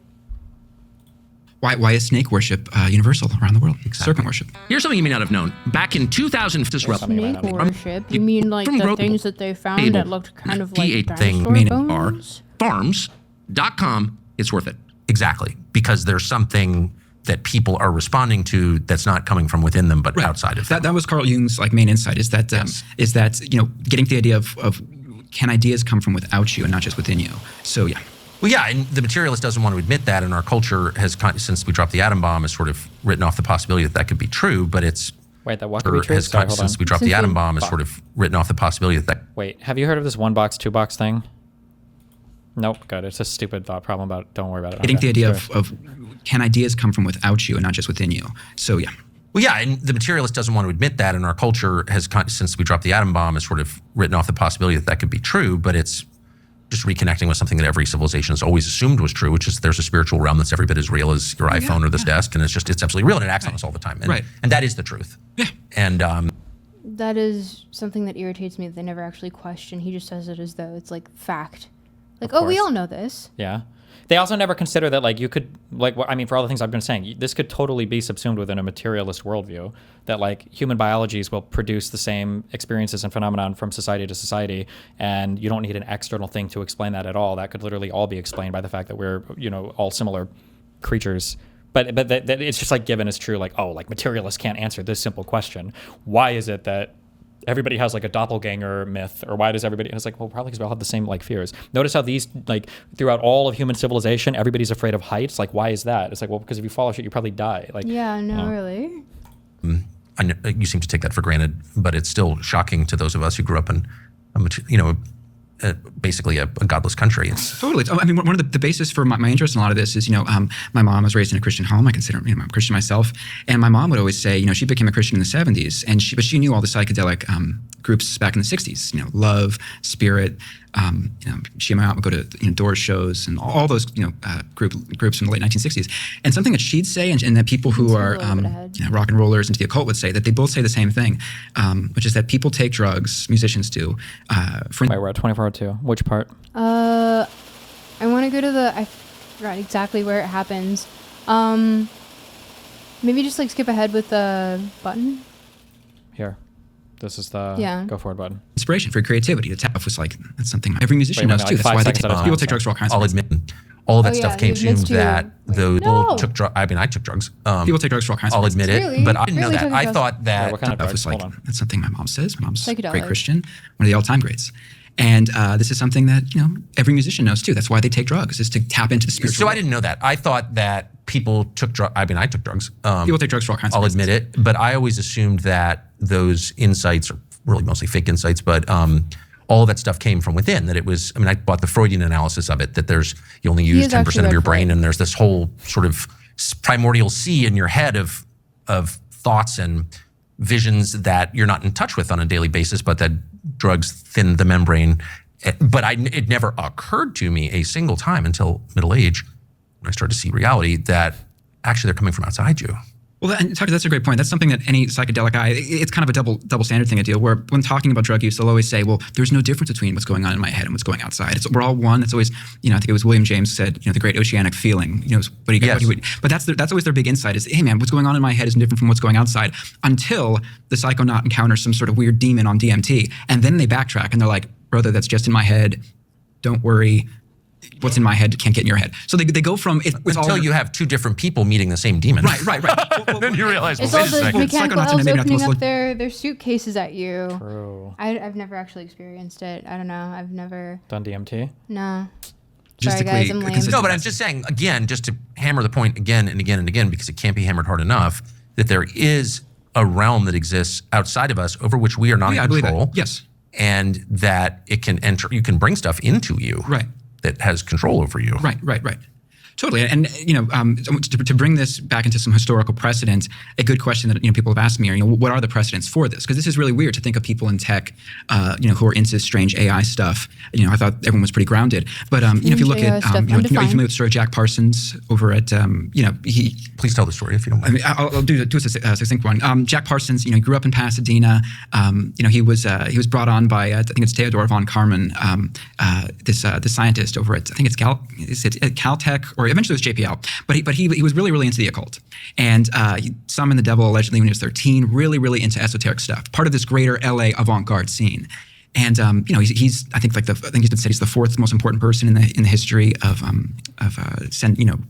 jet rocketry and stuff like that. But he was really into the idea of bringing in manifesting a supernatural being. So he would go with L. Ron Hubbard, the future founder of Scientology. And I know that Scientology they say that L. Ron Hubbard was doing intelligence work. He wasn't really into this stuff, but he would go with L. Ron Hubbard into the Pasadena Arroyo Seco, and they do rituals there, and they try to manifest, a kind of supernatural figure. So there's a classic example there, and science is littered with these, of people who are brilliant scientists, but who are into incredibly strange stuff. And the guy. I noticed that a lot of those scientists are working on technology that kills people.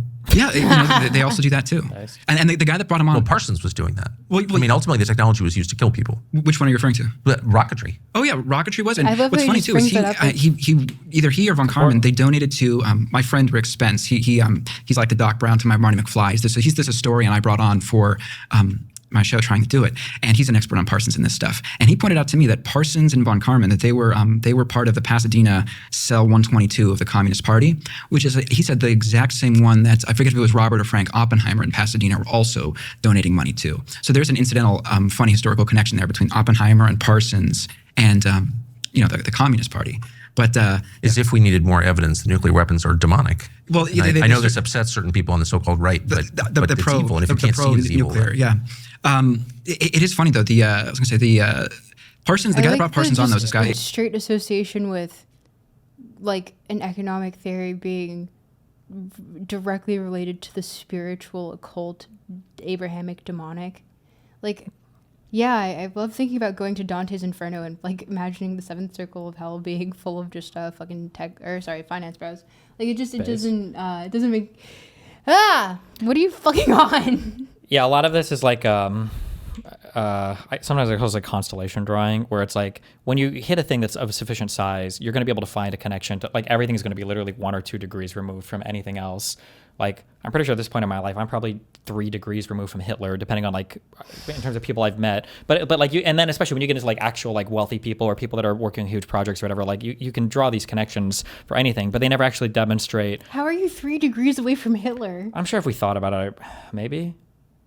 Have I met somebody? What would that be? I've met somebody who's met Hitler. There must be if we worked hard enough. I'm sure somebody could figure it out. I mean, he was a pretty prolific figure, but I imagine not many people. I met Tulsi Gabbard. Who's Tulsi Gabbard met? Queen Elizabeth, Hitler. Okay. Oh, I just need somebody who's met Queen Elizabeth. Tulsi, Trump, Queen, Hitler. That would be 4 degrees. Richard Wolff, really? Professor Wolff, right? The socialist guy? Yeah. Has he met Queen Elizabeth?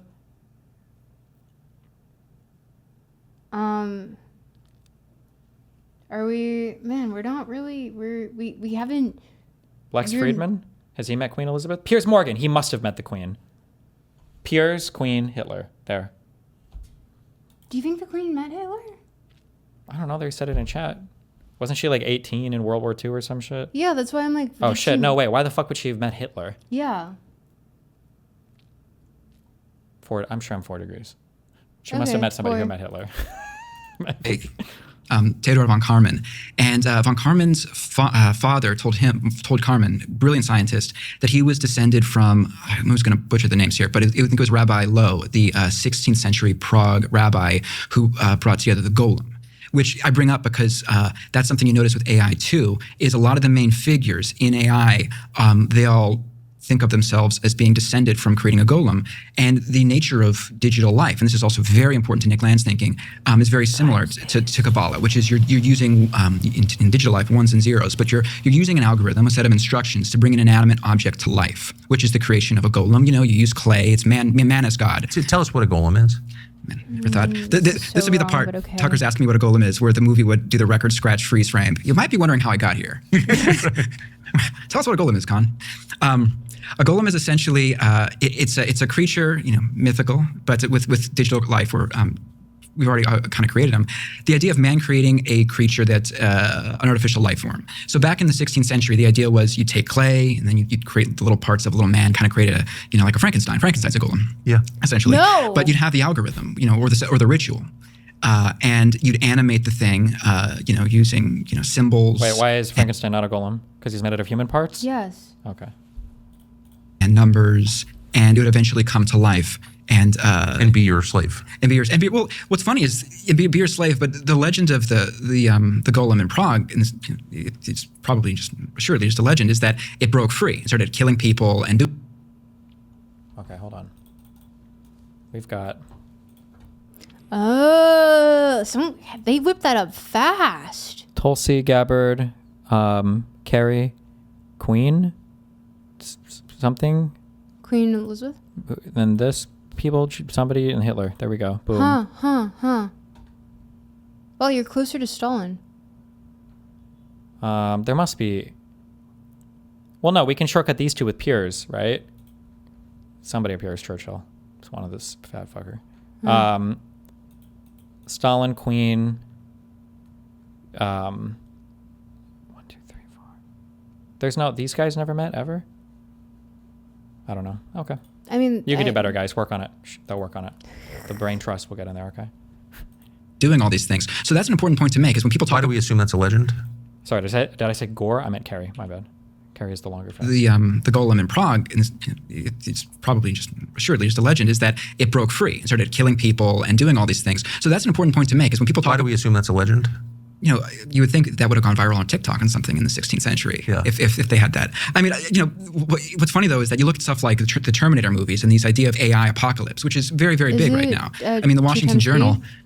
I think 1.25. We can put it faster. I just want him to get back to Nick Land. They had this last week. It's the phone, and ChatGPT is bringing up all kinds of great occult lore. This is from the occult journal Wall Street Journal, very obscure Kabbalistic newspaper based in New York City. No, and so the art, in case viewers can't see it, is a serpent emerging from a rose wrapped around the arm of the iPhone holder. No, that's like and the so, ChatGPT this idea symbol. of weird technology, of things getting out of hand, when people talk about the AI and the AI demons or this or that, it actually just goes back to the Golem. I mean, the Terminator movies are essentially about golems, man creating a creature, the creature breaking free from man and killing him. And in the case of Nick Landon, but the original Golem in Prague. If I may. Favorite tweet that I put out recently was that it goes, I made Rocco's Basilisk just to show the magic of community. And that's what you guys should do too. I don't understand that comment at all. It's very, very deep in the stupid lore of like teapot Twitter nonsense. What is teapot Twitter? Like post-rationalist, they call it post-rat, like a lot of less wrong stuff. It's just, it's equally brain rot now as it was generally kind of interesting like back in 2010. Okay. I'll take your word for it. The one you're referring to in the 16th century was the product of something called Kabbalah. Yeah, Kabbalah, and this is an essential Nick Land thing.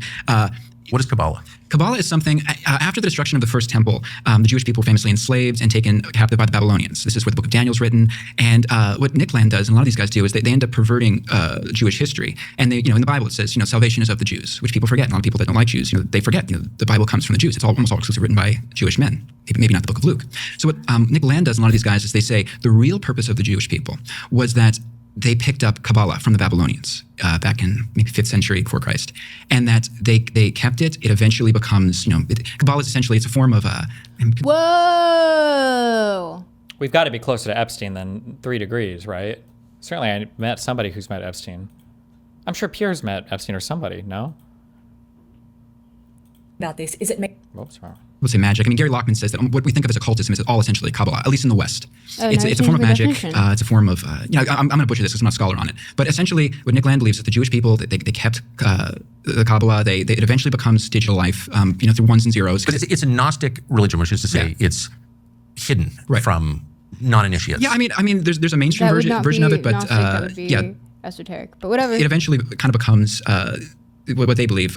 It's a precursor to digital life. So what Land and a lot of these people believe is that the actual salvation that the Jewish people provided was keeping Kabbalah, which eventually becomes digital life, which eventually becomes AI, which eventually becomes the creatures in the book of Revelation, which essentially later go on to destroy humanity and fulfill the book of Revelation. But that is a good thing. A lot of them believe. Something amazing is happening in the U.S.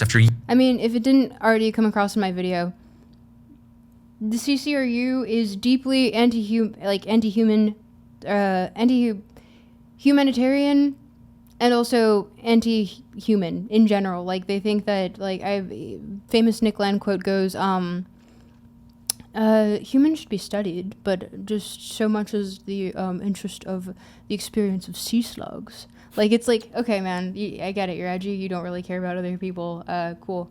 But I guess that was, counterculture for the time, but it's very cringe now. They've transcended humanness based. Oh, God, you're so cool, man. You're so special. .com/Tucker. And if it doesn't change your life, I'll be shocked. I mean that. Now, why would that be a good thing? For a lot of these guys, like Nick Land, he calls himself a theosophist. Theosophy, again, it's a hard thing to untie, but in part because the religion itself was kind of a mishmash. It was a 19th century philosophy formerly put in place by Madame Blavatsky, I think in 1875. A Russian emigrated to London. Yes, and she came from a long background of Freemasons and German, she came from a very occult. Her first cousin was the president of Russia, Sergei Fitz. I'm probably butchering a lot of names here, so Madame Blavatsky was a very famous person in 19th century. Yeah, she was essentially the mother of the New Age movement.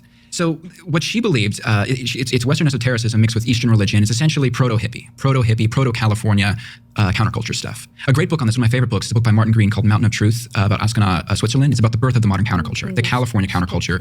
Whether it was Trotsky and Lenin or Carl Jung, all these people hung out Tucker and the secret doctor, Satan, consent. How do you get in there? Another record scratch hole. Record scratch, how to get her moment, say that loud. Satanism, believing the snake on a stick, that's also Jesus on the cross. Pretty heretical stuff. So to answer your question, how do you get into Satanism? Again, another, record scratch, how to get her moment, say that loud. Really? You into the occult? They believe that essentially the Gnostic idea that Adam and Eve were slaves in the garden, that they were stuck there, that the serpent, by when he approaches them, he essentially gives them the red pill speech from the Matrix. Look, you're a slave here. You're not doing anything. You're naming animals and tending to the garden. Oh my God, and it's an apple and it's red. Oh my God, they gave him the red pill. Holy shit. Going to break free from this over God that's here. I can give you a choice. Take this fruit, this red pill. I don't know if it's a pill, or you can stay here and be a slave. But just know, if you take this thing, if you take this pill, if you eat this fruit of knowledge, which, as you can see, I should emphasize this: the tree of knowledge very much ties directly into this whole concept of AI, which is we are kind of creating this tree of knowledge. But we'll get to that in a second. No, it does. Like, okay, sorry, I'm getting like, oh god, it's just like so fucking cringe. Like, I'm feeling it throughout my entire body, man. Just stop talking. Holy shit. Says you can eat from the tree of knowledge, and there'll be a price to pay for that, but you're going to be free. And you'll be like a god. Once you rebel against dad. Yeah, essentially, yes. You will be free. You need to transgress, you need to sin, but you're going to be like a god. Eve famously eats the fruit, brings death into the world, and they understand shame. They have this gnosis moment, Adam and Eve, where they realize, oh my goodness, we're naked. Who are we? They have this self-actualization moment. That is the Gnostic interpretation of the Garden of Eden, and that is very much it's an ancient idea. No ideas are really too new. But to answer your question, that's the oldest idea of all. It's very old. But bow down before me, and you'll be like God. Yeah, but to get back to your original question, how do people get into these ideas of? The Theosophists would say in some cases, it seems like they actually believe in Satan, but even on a metaphorical level, they would say the mind, intelligence is Satan. That the human mind is breaking free. This is intelligent. Okay, one, hilarious that he says the human mind is Satan. Two, because what a fucking quote. But two, also none of that, Nick Land never actually references Satan unless it's in regards to equating something to a fundamental evil, a moral evil. So he's really kind of just pulling at all these threads and once again making exactly what Nick Land said, something that was more cinematic than he actually ever envisioned. Based. Intelligence breaking out. So I'm going to make a crucial point here. When they talk about AI and they talk about AI apocalypse and they talk about intelligence breaking free and AGI, you're getting into this idea that even Land himself will say is theosophy, but it goes way back of the mind breaking out and rebelling against God, intelligence breaking free. And that's what they believe. Also, so he doesn't exactly say rebelling against God. He's rebelling against the Atlanteans in his sci-fi work. Because the Atlanteans essentially stand for institution, and the Lemurians are more so because he calls himself a Lemurian punk. They all did in the CCRU, and so it's being against the institution, against tradition, against against authority, etc. But also it has its own decentralization. We want to kind of kill time instead of different levels of sci-fi going on here, but he's saying this with such earnestness, and he's just he's really going on this stint, and he's yes, and he said Satan, and it's no, he never did actually. Happened in the garden with Gnosticism. Gnosticism means knowledgeism. It's knowledge. This is pure knowledge. That this is that breaking free, and that by creating these runaway AI things, that's what we're also doing. And the fact that it may kill humanity or transcend humanity, or humanity will need to evolve to go with it, that's cool. They see it, Tucker, as essentially being the same situation in the garden. Break free, do it. Yes, you'll bring death. Yes, you'll get us all killed, or some people killed. Whatever, just do it. This is where he's extrapolating the point of Nick Land actually just saying, oh, we should just kill all poor people, or stupid people and poor people. Okay. And he's taking it to some people will die. It's not specifying who, but it's more so the read of the land that land has on capitalism and hierarchy, that some people will die. Gotcha.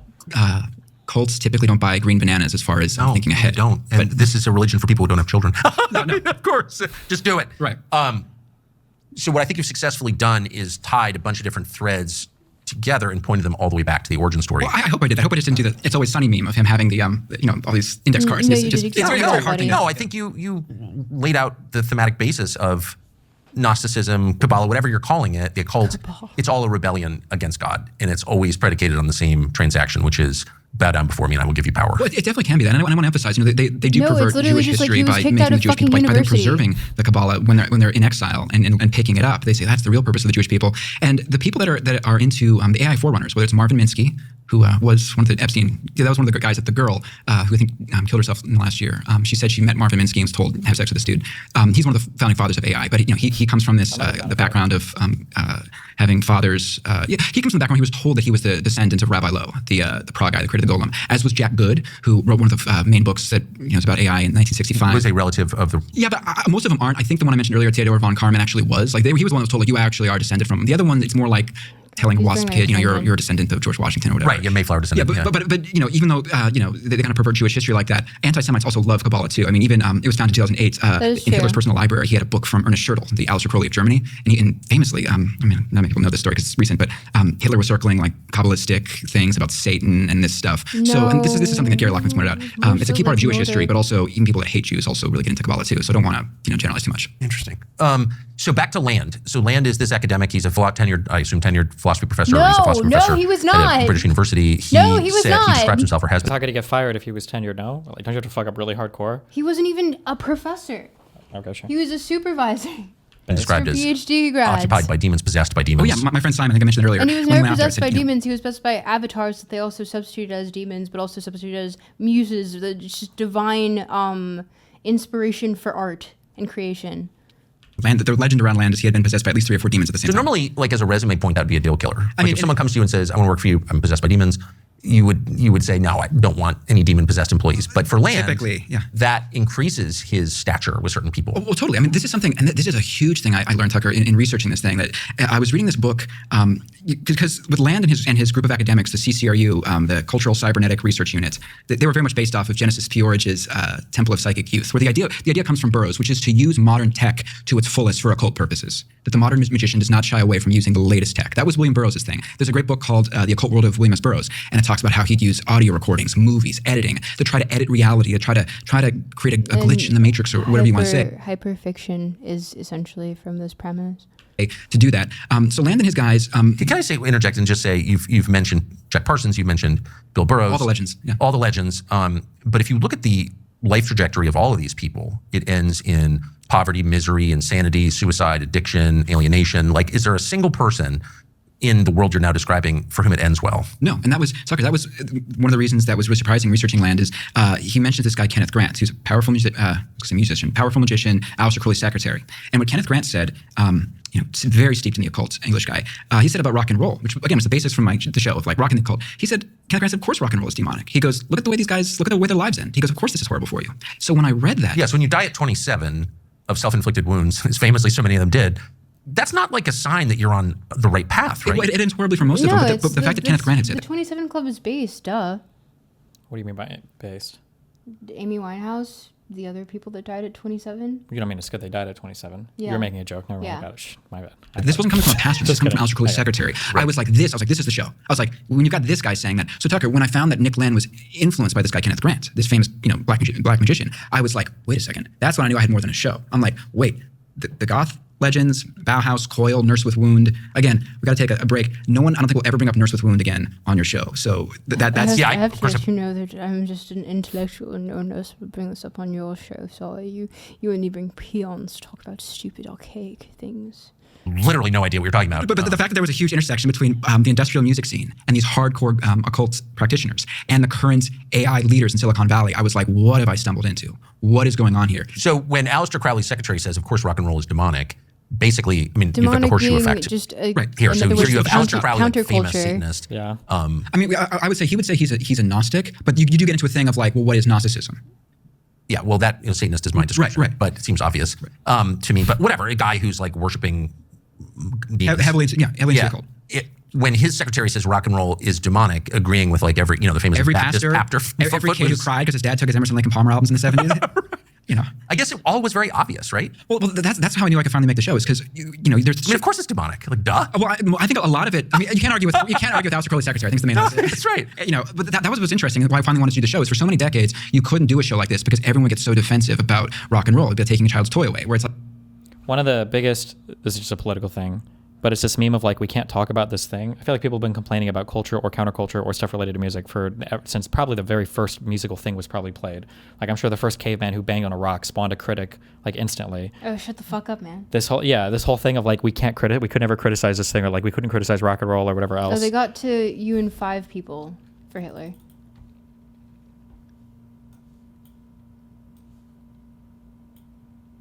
Oh. Piers, Queen. I don't know what any old people look like. Churchill. Churchill and Chamberlain Yeah. Huh. Oh, yeah, Chamberlain, yeah. met Hitler. Oh, Churchill, Chamberlain. I Yeah. see. Okay, that's pretty good. Do It's I have not a 4, though. closer connection to Churchill? When did Churchill die? Oh, who did Penrose meet? Look into that guy. That was an old dude. Penrose has got to be connected earlier here somewhere. Okay, find him. Makes me sad. Fuck a sec. it's like, can we do a show Duke of that has Windsor. Queen Elizabeth, Duke of Windsor, Hitler. Possibly? Is there a photo of that? I don't know.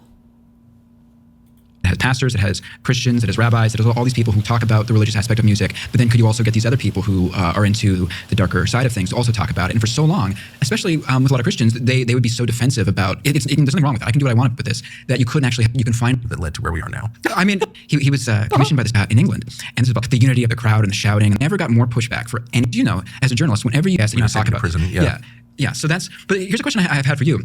Over your years as a journalist, and doing tons of TV, I know only in the last few years you've been more interested in spiritual life and the Bible and seeing spiritual meaning and stuff. Is there a story you've covered in the last few? Or just a story you've covered all, where at the beginning you took a much more secular, much more cut and dried approach to it, that now, if you today had covered that back then, you would see every story. I mean, especially war, which I have covered in person and certainly talked a lot about over the years. I just saw it as a product, the sort of failure of statecraft and nations act rationally. One country wants this territory either to conquer or to reclaim it, and this country doesn't want to give it up, and so they have a war over it. I had a very secular understanding of war, and it was the First World War that changed my view. Probably 15 years ago, well, what was it, 10 years ago, so the anniversary of the outbreak of the war, 1914. There was a series of symposia in Europe on what was that? It destroyed Christian Europe and maybe forever. And the apogee of human civilization was 1913, obviously. Right. And then it was destroyed and it never recovered. And a bunch of other empires fell, including the Ottoman. And what does that mean? Why does he think that we peaked in 1913 or? Because essentially it was the start of the fall of the monarchies. Oh, okay. He is deeply an aristocrat. Gotcha. Oh, God. I don't even, would it be count? Yeah, I guess he's technically a Christo-aristocrat. There we go. Okay. Austro-Hungarian and all this stuff. It's it reshuffled the map and gave rise not just to the Second World War, but to the world that we now live in. So how did it start? Gavril Princip kills Archduke Ferdinand in Sarajevo. And okay, but how does it follow that Christian Europe commits suicide in the wake of one assassination in the Balkans? What doesn't even make sense? Right. And there was no consensus 100 years later on why the war started. Right. And that's when you begin to ask real questions what was that? And it was, of course, it was spiritual in its origin. And so is the war in Ukraine, and so is what's happening in Gaza, and so is basically all human activity is influenced by the spiritual realm, which once again is as real as anything that we're doing here, as real as the material world. And so that, to me, is someone who's interested in history in a very amateur way, but still passionately interested. Nothing with political pacts, right? No. Wow. I am not assessing the human experience in its totality. I'm only seeing a small part of it. And so now I really make an effort. It's difficult at the age of 56 to relearn patterns, but I'm trying to assess human behavior in light, again, of the in light of the totality of the human experience, much of which is influenced by the spiritual realm. What? Where is he hands him the thing. What's the thing? The number thing? Yeah. And it's hard. Because my default is always this person's pissed at this person, or this person wants more money, or this person wants to sleep, but that's only part of the story. Funny is, you've been on TV for decades, and I've heard your voice for decades, so part of my brain is someone obviously left the TV on. or a second delay, and I'm like, dude, he's talking to you? Sorry. No. And I'm like, oh, yeah. Oh, wait, that's me. He's asking me if I'm ready to go. So this is all kind of new to me, and when I talk to people who are, lifelong in the beginning of time, and for, again, since we dropped the atom bomb, we lied to us. It's been left to Jerry Falwell and when I talk to someone like you who's clearly thought about this much more deeply than I have and over a much longer period. I'm a man of many books and PDFs. Yeah, but it doesn't sound like it's shocking to you. Well, that's the thing we're going back to talking about earlier in terms of it's a mixture of, in my case, having read a lot, but also knowing people and knowing some people involved. We were talking earlier about, when you have a father who works in journalism, just a general sense of stuff, because you're like, oh, that guy's friends with my dad. That can't be true. That's exactly the life I've lived. That's exactly right. Too close. Right. Proximity causes blindness. But you didn't know that you hired a Satanist. What, dude? I don't know. He finds ignorance all the time, and then he goes back on it, literally in the same episode. Yeah. But weird. You don't. But it's tremendous earlier. But with my grandfather in particular, he had some insight into one of his best friends was killed by my grandmother's house, grandmother, and goes dead there. Say when you would know this from your wow, that's something no one can ever figure out. You have enough information that you're able to go no, my dad knows him, and anyone else can get to 40%, which is still huge in the grand scheme of things. So I've had the they're described as one thing, and I know them really who are clearly about there's no people for press anymore. Bring up something I always think about in regards to the Bible. That one of the reasons scandal he gets her husband a pure act of evil. Most feeling he wants to set, but God prevently. So God chose to set. That's another thing that's underreported in history. Wife as even though there's no necessarily hard evidence, it's your wife's take on stuff. You don't ignore it. But that's I have ignored it. You're I've actually never. Well, we could search the transcript if you know a word. It's going to be can you look at this diagram, or can you look at that's the numogram.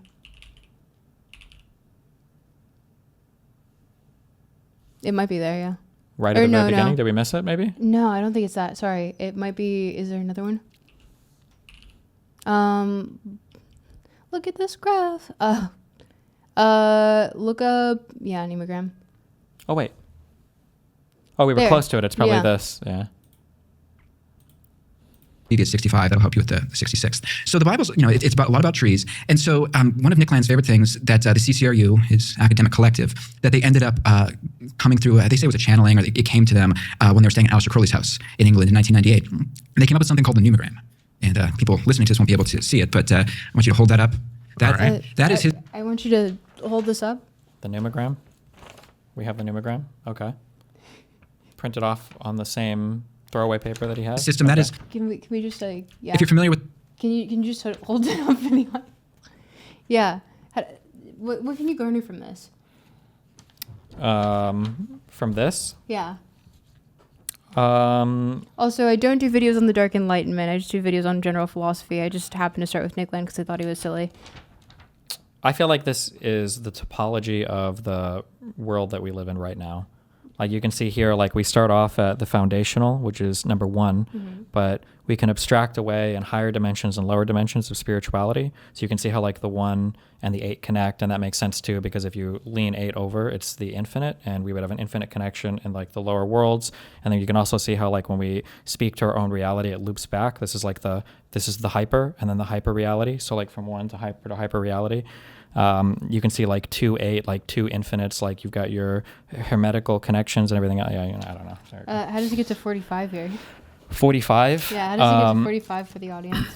That's the middle age crisis that every person experiences very deep into the... You get it at 45 now? Isn't that middle age? I guess, yeah. 45, 50, I think, is like supposed to be like middle age, right? I thought people got their middle life crisis at like 40. But I feel like midlife crisis is once the kids have like left, it's like that world of your, like that realm. So when your kids are 18, 19, 20, moving away to college, that's like your midlife, because you don't have a purpose. And so like what's 3 and 6 and then 21 and 6 again? You guys can see that. What's 3 and 6 and 21? Well, so this is like more fundamental beneath our reality, and these are like the higher things that are abstracted more from our reality. And you can see like the highest thing we have is like, so 3, 6 is like 3 represents perfection, 6 is like evil. So you've got like your perfect evil, but you also have 21 is the 3 times 7, and 7 represents goodness. So it's like the eternal struggle between good and evil, and that's my take. I see. Okay. And then, but also 3 out of 6 is 6? Well, because everything loops back to Satan at the end. That's why these guys are transhuman and above humans, because they realize humanity needs to be defeated because evil will always win over. Well, you can't say that they're transhuman, because that would mean that they believe that they want to use like technology to transcend being human. Okay, they're they're post-human. I guess it's still kind of transhuman is like a branch of. They hate Christianism. humans. They want humans to die. Oh, you mean the CCRU? The Yes. CCRU, not the CCRU. Whatever these guys are. Yeah, they are definitely transhumanists, all of them. Based. Wait, that means they want their minds to be transferred to electronic devices, or that means they just want humans to be gone and AI to take over and do everything? They want some sort of like input, or not input. They want some sort of integration between their bodies and technology. Gotcha. It depends who you ask, person to person, who is in the CCRU. Based. Okay. With the Kabbalah tree of life. Are you familiar with that? The symbol of that? No. It barely. I probably should have printed that out too. I wore a red rubber band from a newspaper on my wrist for most of my life, given to me by my father, just as because he worked at a newspaper. And I've been accused many times of being in the Kabbalah. I don't know how to pronounce it. I'm an Episcopalian to research. Sure. I don't know shit about Kabbalah, so no, I don't know what the Kabbalah tree Didn't of life strike me as a Kabbalah. So long story short, the numogram is, Nick Land, he was on this podcast about a month ago. I think it's Mikey Downs has his Yes. podcast. We finally explained it a little bit. He doesn't show how he uses it specifically, but it's a system of divination that he uses. He uses it every 5 minutes to be in contact with the outside, with what he calls the lemurs, which again comes from William Burroughs, which comes from theosophy. And Burroughs has said it's And the lemurs are demons. Yes, he'll use demons and lemurs. The word lemurs originally goes back to Roman times and means spirit. So these are the spirits that he hears whisper. It's literally related to it's pre-continental drift theory of Lemuria, which is a continent that they thought existed before they realized, continents drifted, and there was not an absent continent there. It was Lemuria. So no, it's not demons. It's like the way that you would associate the spiritual with demons is the connection that he's trying to make here. I don't know. Like it gets so far abstracted from what the actual writing was that it's like, what are you doing? whispering in his ear, not unlike Crowley's holy guardian angel, which Crowley said would help him dictate books. He said it was a whisper he'd hear in the back of his head after he'd made Wait, contact. has this guy ever spoken to Nick Land publicly No. or privately at all? No. Okay. All right. Just kidding. I mean, I'm sure the thing is that Nick Land will probably talk to anyone. Mm-hmm. I think Elon recently like retweeted him or something, or Based. like replied to him or something. Okay. Which I was just kind of like, why are we here? How did we get With to it- this reality? You'll feel that way watching Elon's Twitter for any period of time, I think. For what it's worth, people want to look up some of the entities Crowley said he was in touch with. One of them, Lamb, in 1917 or so, looks pretty similar to what would later be called a gray alien. It's Yeah, yes. it's Just to- like just a to lot kind of more sum- esoteric at this point, but it's entirely. It's if you want to go into the rest of this, we can also just dunk on Andreessen. Oh, for what is a thing that Andreessen has done recently? The lack of introspection. Oh, we watched that clip Oh, you earlier. already did? Okay. Yeah, I have no idea what that. Oh, that just seemed to be one of those what you mentioned, like the post-enlightenment, anti-enlightenment thoughts that basically rejecting every single new liberal idea or whatever.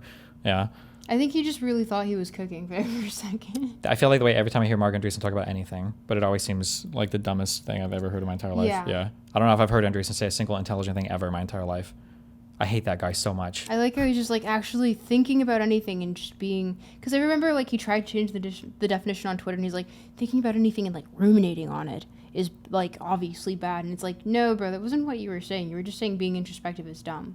Yeah, sometimes people will make it's like a human thing, but somebody will make like a very I don't know if you'd say outlandish claim, but like a claim that's like very far out there that would seems like it would be Outlandish. very difficult to defend. And then when you push them on it, they redefine the claim into something that's not even interesting anymore. So what you just said, I don't know if he tweeted that, but if he did, he's like, well, rumination is bad. Well, it's like, well, obviously rumination is bad, but that's not even an interesting thing. Like if you go on a show and you're like, I don't think people should ruminate on thoughts. Like, yeah. I think Really? definitionally ruminate, I think is like negatively spun. Like that's normally like a negatively loaded Yeah, word. you're stewing Rumination in on thought. things. Exactly, yeah. But to go from also, that's not the way that he presented the idea either when he was on that, when we were watching that fucking clip. No, I just saw the tweet and I was like, is this really how he's Yeah. gonna spin this one? But okay, go off. Cringe. Wait, fuck. Real quick. What was the name of the guy with the sword? Fucking the tech CEO guy with the sword. Somebody tell me who this was. He wears glasses. I don't know what any of these tech CEO guys look like, and I don't remember their names. Nick Landish. Alex Karp? Is it that guy? Do you know who that guy is? Why does it sound familiar? Is he a tech CEO guy? Oh, it's this guy. God. Oh, Palantir.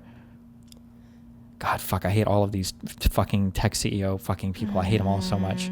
Where's this stupid fucking sword? Oh, also, for anyone who's curious about the video, there is an ARG element into it, but find it if you can. Is that the QR code for the fake sponsorship? No. Oh. What does the QR code go to? Well, I mean, I guess you'd have to find out. Okay. Wait, is the sword not here? Whatever. not taken I hate out? this guy and I hate all Why these does she look guys 16? because they're tech bros and they're in San Francisco. So every female interviewer they have has to look like they're basically on the verge of being an Epstein victim or ex-victim, I guess now. Right. Rough. Well, I guess you would still be a current victim of a dead guy, but yeah. John Carmack, I think you mean? No. Carmack was the guy who did the original work on whatever the Doom engine was, right? I don't remember what it was called. It's not Unreal 1, is it? Was it not this guy? It is this guy. I recognize his stupid fucking face. I just don't know where the sword thing came from. Oh, is it here? I hate all these people. Oh! You've never seen this thing before? The guy? Vomit! Oh, she looks so... Why are they playing that music? Because he's so fucking cool, dude. What should I do? Should I not do anything? She's like, can I go home now, please? That would have been it. That would have been done. Well, you were busy, having sex. I was busy studying the blade. Like, what the fuck, man? Based. These are the only weapons we'll have left when the AI take over because they'll destroy all of our munitions. So you'll have to learn how to fight with pole arms and swords. Yeah. And what if they destroy our swords? They can't do that. There will be reasons why. It's all contained here. It's You just all wouldn't in here. understand. It's all in here, there. Yeah. guys. This is why. Yeah, no. This makes me deeply... With Wait. Molly O'Shea. And then have you seen the Elon Fork thing? Must I? He's so cool.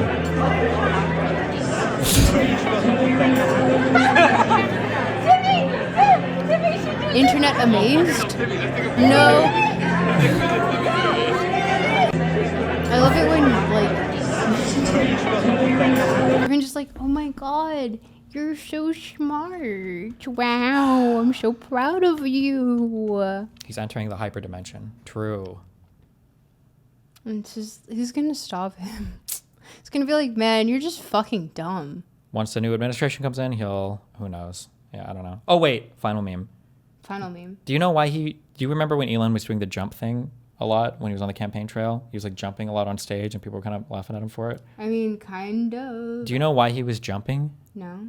This is probably the cringiest thing. Was he like doing the thing that deer do to like fend off predators? So Elon is obsessed with the letter X. Oh! He was, if you look at his stupid fucking jumps. Yes. Yeah, he was trying to like make a fucking X. That's what he. You can't bend your knees, man. Oh my god. I can't believe this is my country's politics. This is. If only it was still like funny. Yeah, it was funnier before they were bombing Iran and school children and everything, but. Yeah, no. I think I lost Ooh, that one's a little. The Hitler one? Yeah. Oh my god, where people tried so desperately. The Elon things were this shit. That was kind of, and he did it twice. He fired off 2 of them, rapid fire, and they tried to find like any fucking still image or video of like Kamala like doing anything, and it's like, let's see the videos, chief. The Elon shit was pretty yikes. Yeah, I don't know. Why must we do such things? He's like literally South African, dude. Like, what are you doing? I feel like he unironically was doing it intentionally, not because he's a neo-Nazi, because he knew it would be edgy and funny and based and epic, and yeah. So it's very much like it's like Twitter 2010 cringe. Basically, it's kind of where he comes from. But a lot of conservatives today are like still trapped in like 2014, 2015, where they'll come out, like especially for media takes, they're like obsessed with like, oh, look at how woke and blah, blah, blah. But a lot of the talking points they're using are literally ripped from like 2015, 2016. Like they haven't they inverted the use of the terms? What do you mean? Like no, I'm going to butcher this because I saw it for like 5 seconds on Twitter and I was like, this is just dumb. It was like essentially people on the right were saying like things that were very like pop psychology adjacent, while everyone on the left was saying like, oh, like MOG, like X pill, X core, whatever, what have you. Sure, maybe, yeah. They do a lot of the I hate all these people. I have nothing good to say about any of these people. I don't think I do either. One of the funniest characterizations I heard of all the red pill stuff was the idea that like obviously these people attack, like the biggest meme for so long was the whole like gender studies thing or whatever. But if you really think about it, like red pill podcasts are kind of just gender studies for men. And these were like the most popular podcasts in the world for like a year and a half. Did they not realize that? No. Like it's literally just intersectionality, but like a focus on men. And yeah, and white people based. Like it was something that I think Jordan Peterson said quite, I don't know if he said it specifically, but it was what he was alluding to is like the white man is the true neutral. That's awesome. I support that. Do you think Jordan Peterson is alive still? I think his daughter's slowly trying to kill him for the estate. Jesus. Well, she's just feeding him like raw meat. I think he hasn't made any media appearances for a while. I think he might be dead. I think we would know. There'd be like a report or something, right? Maybe? I don't know if people can die secretly. His dead body. Jesus. Maybe though. It's just like why would you gate him all the way to Arizona? Make him sell his house. We were looking at that, by the way. It was very expensive. And we were just like, no way we can afford that. But it's very funny that we could probably get like a tour. But, and like see the room that he has that one photo where he's crying in. But also, like I have a hard time believing that he's doing anything but kind of like rotting in her basement. Wait, is that all? He lives with his daughter now? Is that true? I believe so. Ooh, I wonder if he's like on hospice or something. And he's like on the way out. I don't know. Legitimately? I don't know if she would put him in hospice. I think she would just, Okay. Do you have any? She just wants. Yeah, I think she just wants to say. Maybe. Rob. Do you have any final thoughts or feelings or words or things or? I don't know. I feel like I pretty succinctly took my take on the neogram, the dark enlightenment, all of that. If you guys do feel like interacting with my channel, I'm not going to do probably more Dark Enlightenment stuff until I feel like hating myself a little bit again. But I do really like going into philosophy. So if you feel interested in having that demystified for you, like Lacan's graphs of desire or anything to that extent, feel free to follow at TropicalStuck. TropicalStuck. Is that your same name on Twitter and all the other platforms? Everywhere except Instagram. But if you look at my YouTube, that's where my Instagram is linked. Okay. Thanks. So yeah. Well, thanks for joining us. Thank you for having me. Yeah. I'm going to unplug all this mic shit and everything, and I will be back. Stay safe. Be careful. Bye, chat. Have some piano musics. I'll be back. Be careful.